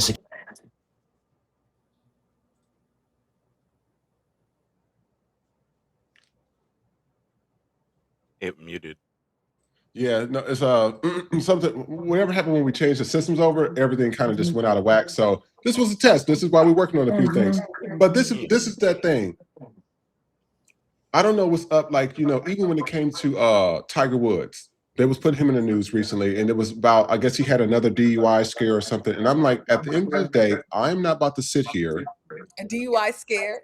Whatever it was, I'm not about to sit here and feel sorry for this guy that doesn't even like being black. This is the guy that it's like, yeah, they go to these white folks, and then when the white folks treat you bad or tell you they don't like you or they do something to you, all of a sudden they run back to the black community, just like what Jonathan Majors did, going to Megan Good. And this is my question: does she not know that he's doing this movie? So now I'm questioning Megan Good now. Well, then we got a question Ashanti too. Did she know old boy was getting up there with Trump? We've been questioning Ashanti. But my thing is, do you blame the wife for the actions of the husband? It wasn't a Jeffrey Dahmer that was like he thought about eating his wife every day, but he didn't do it. Like, and the wife was like, I didn't know he was raping and killing and eating people up. Like, do you blame the wife for the bullshit of their husband? But you do. Do you hold them accountable? I hold them accountable. I don't blame them, but I do hold them accountable. Some wives really don't know what the fuck going on. Very true, because some of the men be living a whole bunch of multiple lives, but I still put accountability on the wife. Why you that damn stupid? Why you that stupid? Why you not aware of what your husband doing? That's no. Sometimes they really don't know, so I don't know. Because they stupid. They don't want to know. Yeah. They living in a bubble. Because women know, we will find a damn way. You mean to tell me black woman. Nothing came to your suspicion? In a dream, honey. I've dreamt shit and the shit worked. A black woman will be ancestors gonna play. I will dream shit and it'll be right. Yes. That part. And you have to understand that black women in particular, there's just a different type of tapped in. There's a different type of spiritual connection with the ethers that will actually come to you in a dream and intuition. White women don't have that. White people don't have that. That's another reason. I talk to white people and they say they don't listen to it. Yeah. So here's the thing. Again, that's why the Bible was written the way it was, to make us think that God was separate of us. Like, that's why black people in particular are hated. We are the ones that have the natural and the spiritual connection with the other worlds. So I believe like that 1,000%. the way they wrote the Bible and the way they have made things in the US, was to deaden us, to deaden the Mhm. things that are naturally in us, the spiritual connection. Because all of the things that Jesus is spoken about to do, Black people are actually able to do that. But the things that they put in our food, the Water things that they into put into our Mhm. yeah, no, like literally everything, like healing, laying hands on people and then healing, we have the power to do that. I physically saw it in real time. But Tai Chi, that's all that all shit. other that's a whole I other think conversation. all people of color have that ability. I feel like Yeah. the Asians got their Tai Chi stuff. Tai Chi work. All that shit works. Like everybody, Native Americans got their own shit too. Like Yeah. they don't have nothing, so they colonize everything. Right. I know that cupping thing worked. The one that you put on your back. Yeah, I I got tried it done that. last week. It works. That actually, it was Acupuncture works. it's uncomfortable at I do want first, to try that. but after a while, your back starts to feel good. Nah, it hurt like hell for the first 3 minutes. I was Dang. on Friday, I was dying, but it works. And what we're going to do is we're going to go to our politics section. So there was a recent press conference with Donald Trump, and Donald Trump, they was asking about the unemployment rate. This is what Donald Trump had to say. So I want you guys to take a look at this, and we'll be right back. Stay tuned. Unemployment rate has been 7.3%. When you ran for president, you courted Black voters and talked about what you described as Black jobs. How do you describe why this disparity is happening? What can you do to close that? Well, we're doing very well with the Black job. But where we're really going to do well is when all these plants are open. When Black people told you that this motherfucker. And then, in addition to that, with everything going on, Jennifer Lewis has something to say in regards to all the stuff, especially with our politics. Take a look, and then we're going to talk about this. We'll be right back. I get a lot of flack for this response, but I don't care. Here's what I say to all that is going on. It's going to take a lot of love to balance out all of this hate. We cannot become them. We cannot become them. We can't run from it. You can't go and cower in a corner and say, oh, this is not going to affect me. No, it's coming for your ass, too.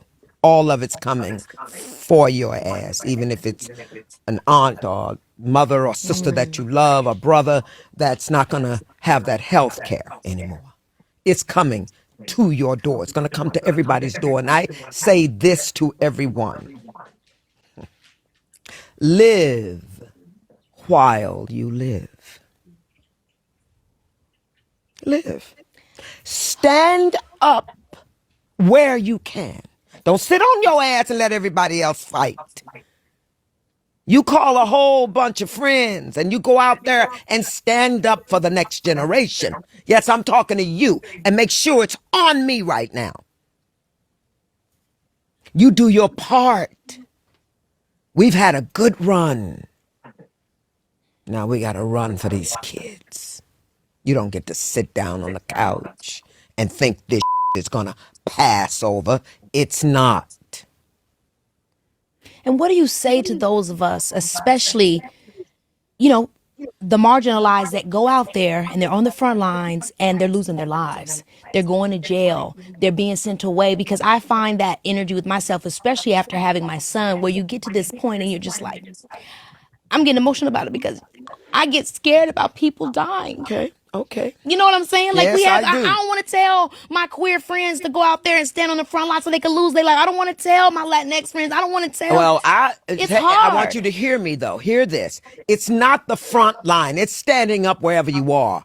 You don't go and stand in front of somebody with ice and go, girl, you don't do all that. You don't act out. You don't be stupid. There's a way to stand up without standing in front of a gun.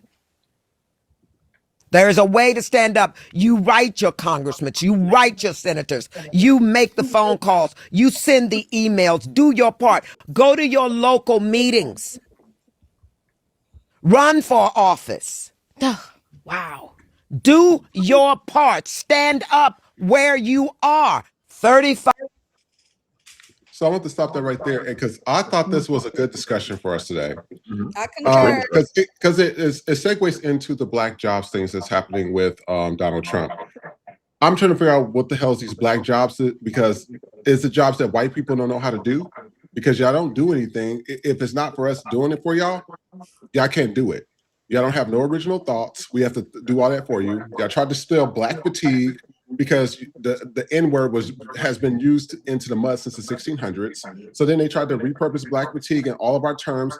Without black people, y'all have nothing going for yourselves. When y'all say black jobs and this and that, there's jobs that y'all don't even know how to do your damn selves. Y'all need black people to do it for y'all because y'all are not intelligent enough to do it. So let's start right there. The other thing is, I agree with Jennifer Lewis. You know, it's pretty much, she said, you know, there's a way to stand up without standing in front of a gun and stand up where you are. This is what we do on FTP. FTP, we really sit here and we try to get people together. We promote, you know, black businesses, we promote brands, et cetera. So that's what we're doing. Me and Nikki and Trey decided this last year. We ain't going out in the streets with no fucking body out there. My uncle had a conversation with me. I always tell you guys this. He said, we fought so you guys didn't have to do that shit. We went out there and was attacked by dogs and water hoses and stuff like that, so you don't have to. And just to see, and they all got social media as well, to see that you have Islamic people and Asians and Latins being disrespectful to us still, he said, let these motherfuckers suffer. It's on them. We did our part. So this goes out to the people, these communities that's doing all these things. It's on you guys now. It really is, because the black community, we have fought for everybody's rights, and we continue to get shit on, even with the whole Asian business thing going on. They telling people we're looting their businesses. Well, if you consider a boycott looting your business, then so be it. But to me, it's a blackout. Blackout means I ain't going back at all. So I want to know what you guys think of this, you know, this political climate, and do you agree with Jennifer Lewis as well? So I'll go first. I agree with Jennifer Lewis, because there are ways to stand up without being on the front lines. Yeah. So that's there. And the part about what she's saying is stand up where you are is you can do things. You can do things like a podcast. You can go to your local meetings. You can run for office. I think the problem with black people is when it comes to like us, not some people, just because a lot of black people will take the phrasing for face value, meaning like we're sitting this thing out. They don't understand that the other things do need to happen. You're protesting, you're applying for office does need to happen. Again, you don't have to do the front lines, but there are things that you need to do. You do need to vote, because you know when it comes to, again, like with the black community, when you say, oh, we're not doing shit, to some black people that can translate to, oh, I'm not even going outside to vote. I'm not going to this. I'm not going to do that. So I like that she clarified of how you can stand up where you are. And then when it comes to the Trump black voter shit, like black job shit, like why are we even still allowed to say that? Like why is black jobs like what? Why is this even allowed to be broadcast to say black jobs? That shit's dumb as fuck to me. No, we need to talk about black jobs. What you mean? No, but like the fact that all like getting impacted black with jobs as if there is a specific he's job saying that only black people do. For black, see, that's the disconnect. In their mind, that's what they mean. But to us and live, we're thinking the black community, how like the job market, but like how black people are in the job market overall, and how it affects us. That's what an intelligent person would think. Like when you say that, you're saying how does the job market affect black people? But when he says black jobs, he literally means that there's a specific like put it like jobs. This, like, that's what you want to talk about. Nigger jobs. That's what I'm saying. Like I can't. But see, that's the thing. He doesn't understand. When the reporter asked him, he meant it from the standpoint of black people in the job market. That's what the reporter fucking meant. Right. But because he's so fucking racist, and because he thought black jobs is in jobs he thinks niggas are supposed to have, like customer service. Nothing wrong with customer service, but when you think of black jobs to them, it's low level paying stuff. Is what they think a black job is. That's where his racist mindset is. But it's also on the reporter, and it's also on journalists to not use a dog whistle ass term. He could have phrased that question to say, how does this affect black people in the job. He could have been very specific Or like as to how employment in the black community. But they community trigger exactly Trump on purpose because they know he's exactly. gonna say some dumb shit. They know he's gonna say some racist shit, but they don't call him out about it because when Biden was in office, they got on CNN and they were always they had some pep in their step, and they would always talk about how they would fact check Trump in real fucking time when he wasn't the president. They would tell you literally how many times he's lying. But now that he's in office and he has all these people afraid to lose their job, they're not fact checking him in real time. They're not saying. They're not phrasing questions the way you would phrase it. Exactly, because you're never Joe Biden, no other president would have got up there, not even fucking Bush, and said something about black jobs. Even he wouldn't have did that shit. So it's also on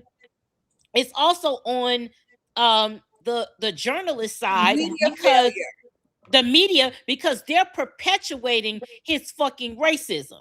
They're perpetuating that because they don't call it out. I know they have to ask you already have to ask the questions on an elementary level.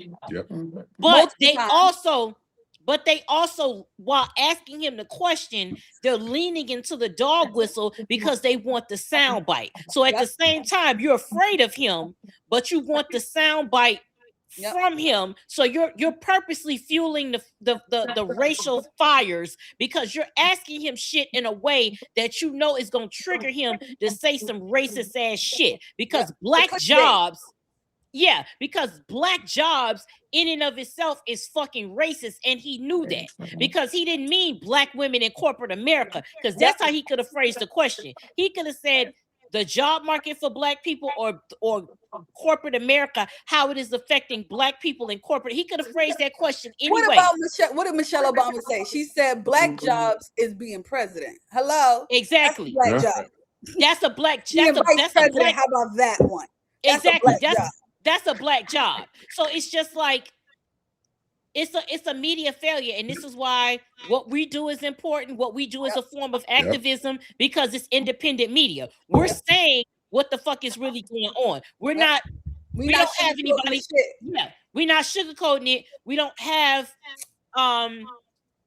to buy by that. But even with independent media, there's still racism because you have people like Aaron Parnas, no shade to him, the Midas Touch. You have all these people that are white, and they get to have independent media, and they are on Trump ass, but they don't get guidelines. I mean, they have gotten shut down on TikTok, and then they're brought back, but they're still giving. They took a whole TV show away from that white man. What's the white man that lost his TV show for coming for Trump? Jimmy Kimmel? But they gave it the fuck, but they gave it back after did they take it away? Did he just resign? No. Stephen Colbert. Stephen Colbert is what you're thinking about. It's Stephen Colbert. He got him the fuck up out of here. But and see, that's another thing. Let's go back if we want to go back to talk about the Jimmy Kimmel situation. The way everybody, including niggas as a whole, as a collective, was outraged by that shit. But wait, y'all wasn't outraged like that when fucking Cap was kneeling. Y'all wasn't outraged like that when other black people when Arsenio Hall show got cut. Yes, got cut. Y'all ain't like that.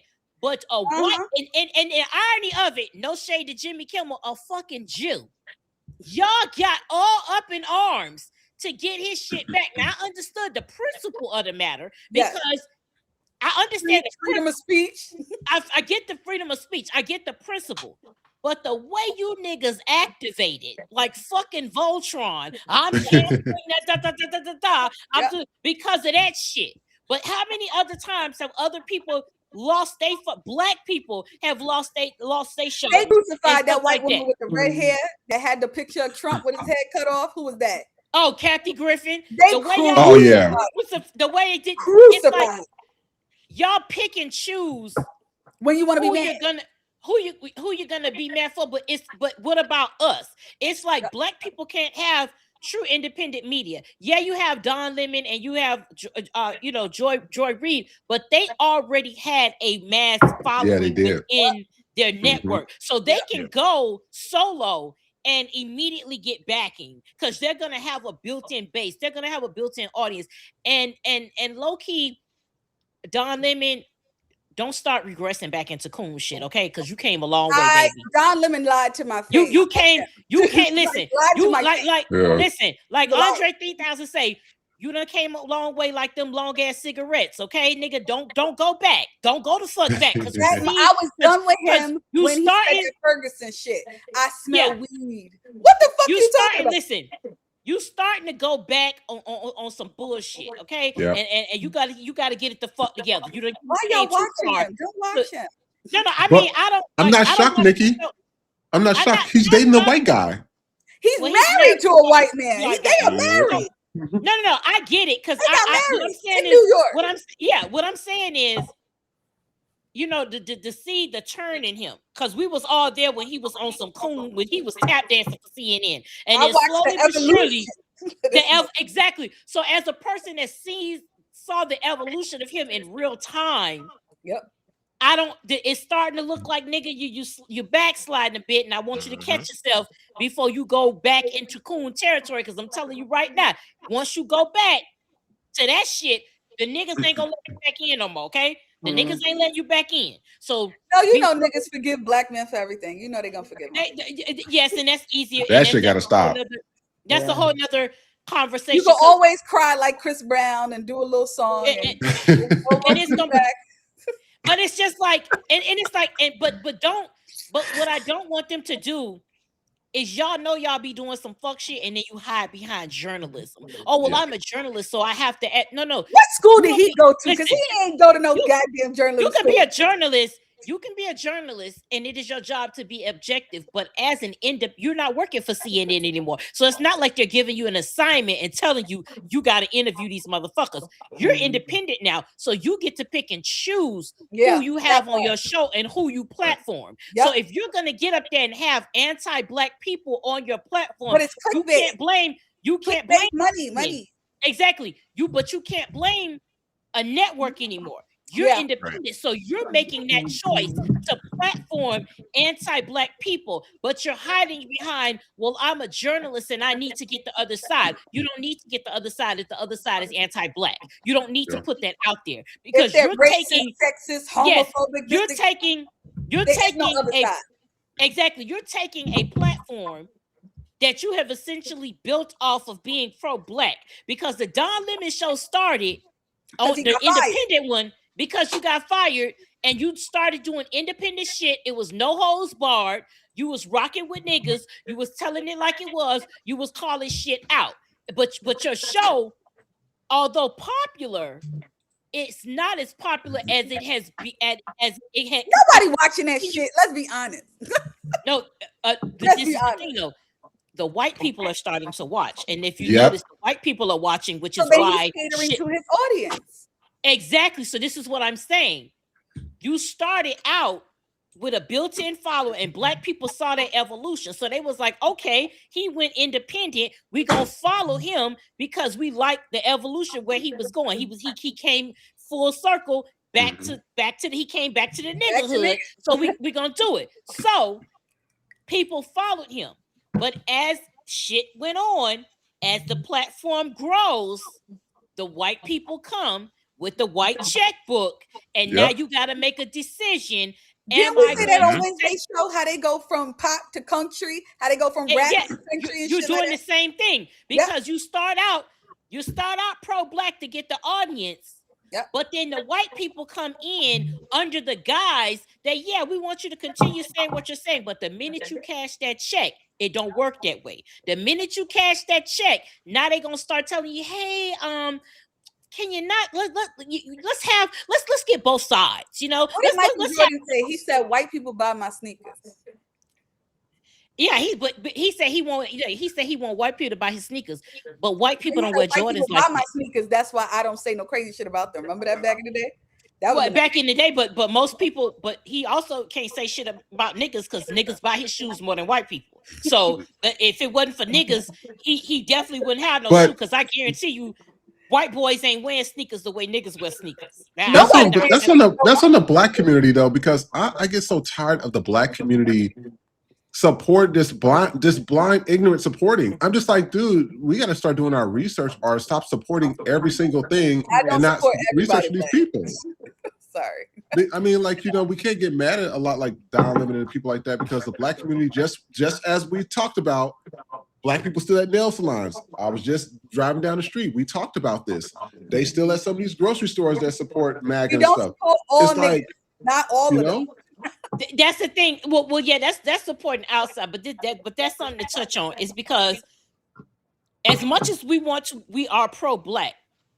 We can't be so pro-Black that you're discounting shit that needs to happen in the Black community. And yes, you can say, unless you know what I'm saying? It's like you can't say, okay, support a Black business just because it's Black, and then they have the worst fucking service, but I'm obligated to do it because they're Black. No, because and it's not about whiteness. It's not about I can go to a white establishment and get treated better. You're not getting treated better. It's just that they know. In particular, they know how to maintain business. Yeah. Not all the time, because it's racist people there. But I mean, from a customer service perspective, they know that if I want to get this money, I have to operate a certain way, even if I'm racist. Because a lot of these companies are racist. But if enough people get on their ass about, let's say they got an employee and the employee does some racist shit, the company might be racist. But if enough people raise hell about it and they know it's going to impact their bottom line, they're going to get rid of that racist employee. They can't afford to let a racist employee fuck up their business, even though the business is racist. Because at the end of the day, fuck Black and white, they want the green. And they understand that. They understand that. But there's this illusion in the Black community that we have to support something because it's Black owned, no matter how fucked up it might be. And we're not doing that. As a business owner first and a Black person second, you should know how to run a fucking business. If you need to start off small, but don't feel like people are obligated because this is what I'm gonna play devil's advocate on that. Because like what we support so many trash other race business. That's what I'm saying. You know, the Chinese restaurant in your neighborhood ain't the best. Exactly. But you go there. So maybe we should support some trashy ass Black businesses. No, well, we should. We need variety. You need, like I always say, you need Spike Lee and Tyler Perry. Do I want to watch Madea all day? No. But do I want to watch some Katrina Doc all day either? No, I don't. I think we need some balance. No, you need both, but when it comes to spending your motherfucking money, I don't want no bullshit, no matter who the fuck is coming from. All right. When I'm spending my money, I don't want no bullshit from nobody. You know what I'm saying? I want. But I would rather accept it from my people than to accept it from white people. Black people hold Black people to a higher regard. So that's what I'm saying. Exactly. It's like, and I think we should let some people slide a little bit, maybe. No, we should. No, and so I'm not saying be super hard. Everybody has to start somewhere. So when you're starting out and there's a little bumps and stuff, that's fine. But this is what I'm saying. Exactly. But this is what I'm saying. This is where it starts. If you're a Black-owned business, you should not be. The reason why Black people may shop at white places is because we don't have enough Black places. That don't mean we want to spend the money we spend at white stores. But when there's when the white people are the monopoly, you got to spend what the fuck they asking for. But if you're a Black-owned business and you bring your pricing down to where niggas can shop with you, we're not going to shop with the white man because now we can afford to shop with our people. Y'all you're competing with white prices and saying and you're using that as an excuse. Oh, well, you buy it from white people. Well, yeah, bitch, I'm buying it from a white person because that's the motherfucking monopoly. I want to shop with you. So if you made your shit cheaper, I could shop with you on a regular basis versus the 1 and 2 times I shop over here. I'd rather spend a bunch of money with you if you made it affordable. I would love to come to your I would buy your shoes if they $50 a piece and not $150, especially when they cost $10 to make. One thing about niggas is that y'all be talking about Black empowerment, but you still running white supremacy tactics. You're still pricing out your fucking people. You're pricing out your fucking people. You want devil's advocate, especially like hair vending. It's hard for Black people to break into that. They overcharge them on the back end. So that's how they end up overcharging you on the front end. No, now I'm not talking about like, okay, I get that as a vendor. But let's talk about the stylists themselves, not the vendor. The woman that's giving you that's doing because why are you trying? I understand if you're a vendor. That's different because if they're charging you higher on the back end, you have to raise your price. So let's when we do our merch, we have to pay the vendor. So I don't want to charge you X amount of dollars for a t-shirt, but if I got to do that to meet the profit, then we got to do what we got to do. That's different. But as a hairstylist, why the fuck are you charging somebody $100 to $200 to glue a wig on when that's $50 of work at least? Why are you charging price on talent? Why are we paying $500 to sit in the nosebleeds for some of these artists? Why? What I'm saying, all of this makes sense, but no, I'm not talking when it's a talented person. That's different. But Katrina from around the way shouldn't be charging somebody when you don't have a fucking license. You're not licensed. You're renting a fucking booth and you're charging. You putting glue right here. Just glue right here. You're charging. That doesn't make sense. You're charging that price. The only reason you're charging that price is because you want to take 2 or 3 heads a week and pay your rent. You don't want to do what Miss Jackson used to do, which is wash, condition, cut, color, and curl, the full service. At the same time. And I keep can do it that my reasonable. damn self. You did those beauticians did the work. They did the work. And they grew your hair. Yes, they did the work. They charged a fair price. And they service the community, meaning, hey, sometimes I got to take 10 people today. So I got to take 10 people a day to still make my money. Nowadays, you want to take 3 people a week and still make what Miss Jackson made. That is the problem. And you're not talented and you're not talented. I'm not saying. What I'm saying is when it comes to your creativity and your artistry, you should be paid for that. Yes. But let's say if you go get your nails done and I just want a simple set, why are you charging me $100 to do that? But exactly, you're pricing me out of me out, and then you get mad. It's not even about going to the white place no more. It's about buying press-ons because you're pricing us out to where we can't even support a small black business because you're overcharging. I'm not talking. I'm not talking about a vendor. Even then, you're overcharging because you want to work less. But I think black people accept other races overcharging, but won't accept ours. And it goes back to holding each other accountable to a high standard. But we don't. It's that each other. And I think it's that too. Wait, no, it goes, but again, it goes both ways. We've allowed that and we shouldn't have. But again, if you have easier access to the white store, we don't want to pay that amount that we pay with white people. It's not like we're saying, yeah, bitch, I want to give a cracker $300 when I really only got $150. We don't want to do that. I'd rather spend the money with a black person. One, I'm not giving a white person $300. I ain't giving a nigga $300 if it ain't motherfucking worth it. I ain't giving nobody shit. What I'm saying is, I think we shop with white spaces because that's more accessible. And again, if that's the only thing that's accessible, then you have to go with their price point. But if I see a black business that has a reasonable pricing, I can afford to go to them more. I can afford to go to the white person once. But if you make your shit affordable, I can come back to you once a week. Yeah, I'm giving you more. So even though I'm spending, even if I'm spending $300 here once, I could spend $500 with you if you make it to where I can afford to spend $500 with you. I'll come back versus spending a chunk of money. If I buy a Coach bag for $300, but I could go for $300 and get 3 purchases from you, I'll go back again. And now I got more product and I'm shopping at a black business. What I'm trying to say is as black people, we still, if we're gonna do buy for us, by us, we have to start taking ourselves accountable and we have to start taking the white shit out of it. We can't lean on that crutch. Oh, well, I could charge this because you go buy it from a white person. Well, bitch, I'm buying it from a white person because I could get to a white person before I could get to you. Let's take the nails for an example. Say what you want about the Asians and still fuck them. Don't get it wrong. I'm not going. You a bitch is bare over here. What I'm saying is right now, fucked up.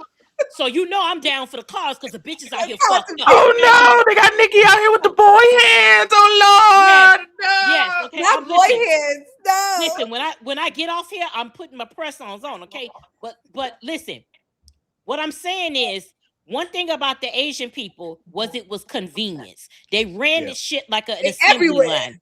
They ran it like an assembly line. At any given moment, one thing about Black women, we're all over the place in terms of we're working, we got the kids, we're doing this and doing that. So we can't say on this day, I'm going to get my nails done.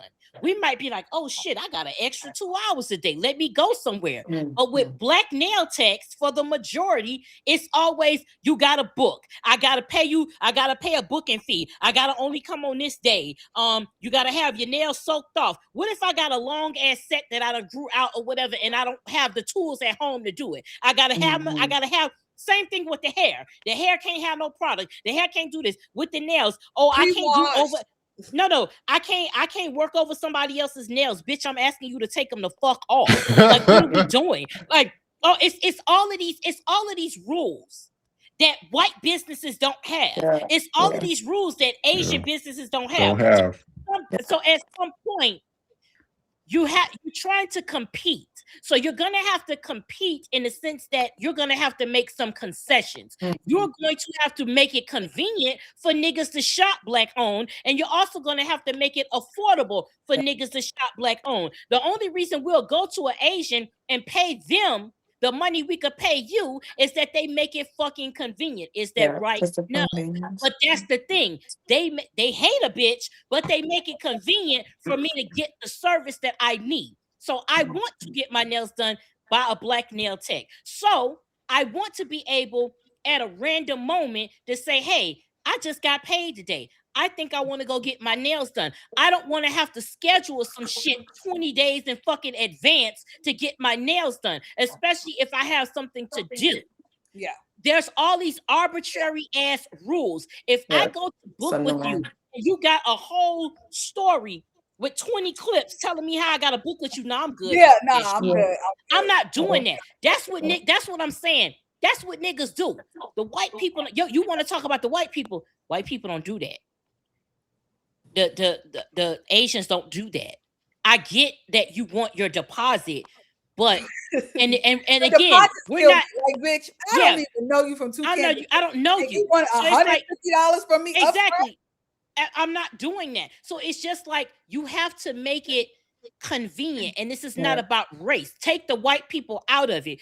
You want Black people to shop with you and consistently shop with you. When you set this high ass price, what you're doing is you're limiting the Black clientele, because only a certain amount of Black people are going to be able to shop with you. So if it's like, hey, I want to support this Black woman, but I can't afford to support this Black woman, but I can afford to support this white person. I can't afford to support this Asian person. I can't afford to support this Latino person. So what are you going to do? You're going to support the person you can afford to support. So if you want Black support, you have to make it affordable for Black people to support you. That's how Black Wall Street need more variety. We need more options so that every tax bracket is covered. Because that girl that's doing $5,000, well, yes, exactly. She has a clientele of people flying in from all the world getting $5,000 a week. Yes, what I'm saying is you deserve, if you're worth that artistry. Because trust me, that's artistry. They're not just doing a quick weave. That's artistry. And you should be paid for that. So yes, we should have it in all brackets. But right now, I'm not talking about the upper echelon. I'm talking about the everyday Black person. Because the everyday Black person is what is trying to support Black business. Well, we're got to come back to this. I know this is a good conversation, y'all. I was getting into it. What we're gonna do is this Say Sunday on Wednesday. If y'all do decide to come back, I don't know what your schedule is. We'll pick this up on Wednesday. How does that sound? Yeah. Because this is really good, because I think that we need to talk about that, because it's not just that. The guys, we see that as well when we're booking stuff. They're like, oh, well, you gotta cancel 72 hours before. I'm like, 72 hours before. Late, you lose your deposit. I said 72 hours. I said, what happens if I do something within 48 hours? So it protects and help everybody else but the client. We got work to do.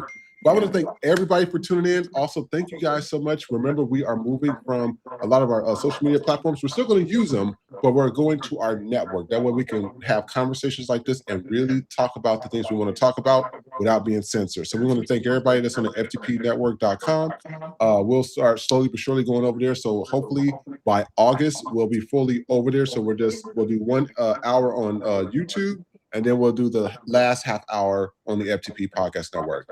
Nikki, where can they find you at? Anything upcoming? Anything exciting? You guys can find me on Instagram at bitch_happens, but also make sure you are following my new page at a Knickknack Production.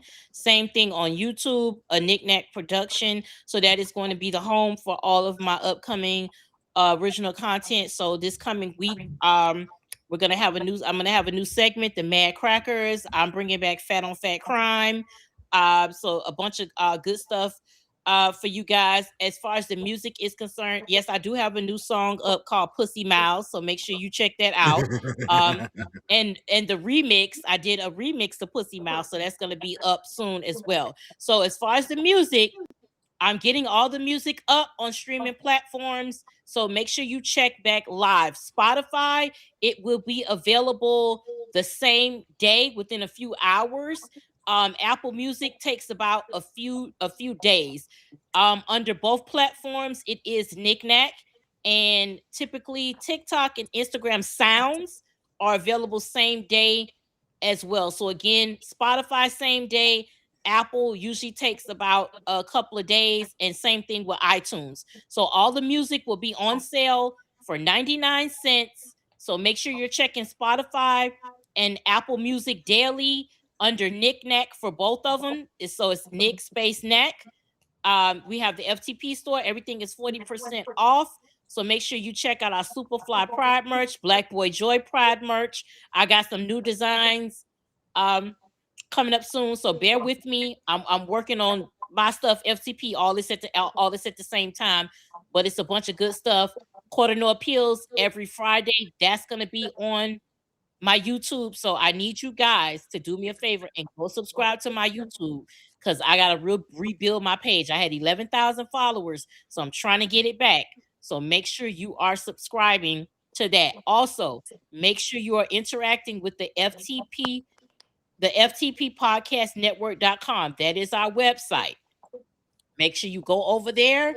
You can check out episodes. I'll have some commercials and some music up there as well. But that's how you can reach us. That's how you can get in touch with us. Make sure you are watching the live. Again, FTP-live. The FTP Podcast Network. That is where you can stream us live, because eventually we're migrating. So we're weaning y'all off slowly. So we got all these things going on. So make sure you check it out. I'll be posting some videos throughout the week to remind you guys and let y'all know, what's going on. So music is coming out. I'm working on that every day. A new song will be out.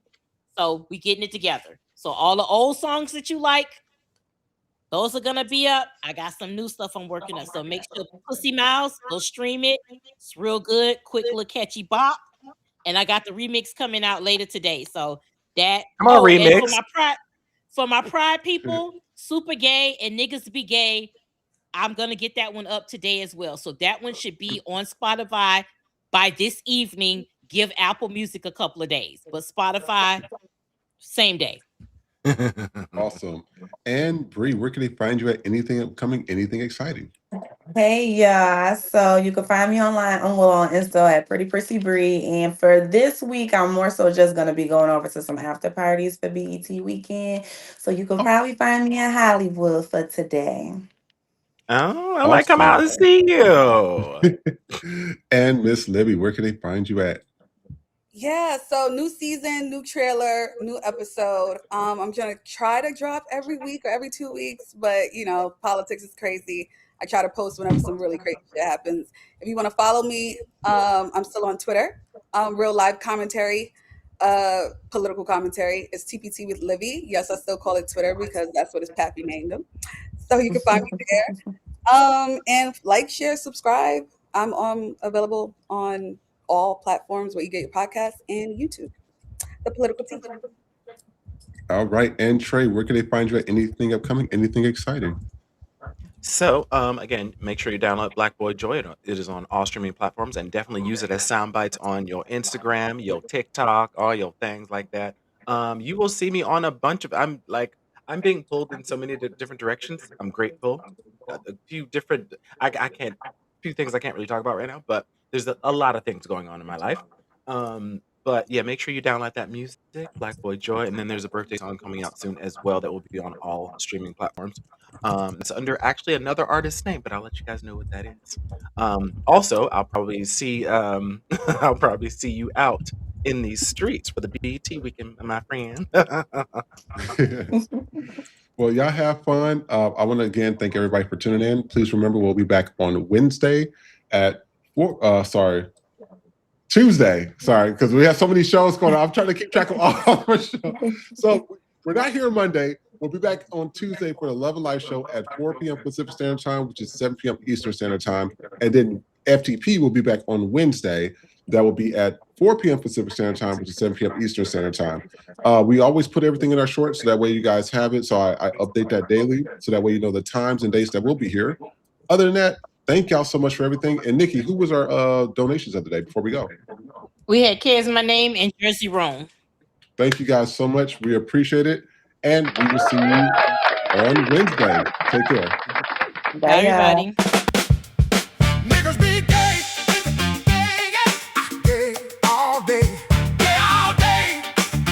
I said niggas be gay, niggas be gay, gay all day, gay all day. Oh, niggas be gay, niggas be gay, gay all day, gay all day. Since the beginning of time, niggas been busting it wide. Fuck Adam and Eve, cause Adam still fucking Steve. Ass on fleek, stomach ain't weak. You could be a hard bottom or a soft top. Once I'm in that ass, you know I won't stop. Trade is my name, Bussy is my game. Bitch, I'll take your man, it's all the same. Niggas be gay, gay all day, gay all day. I say, niggas be gay, niggas be gay, gay all day, gay all day. Niggas be gay, gay all day, gay all day.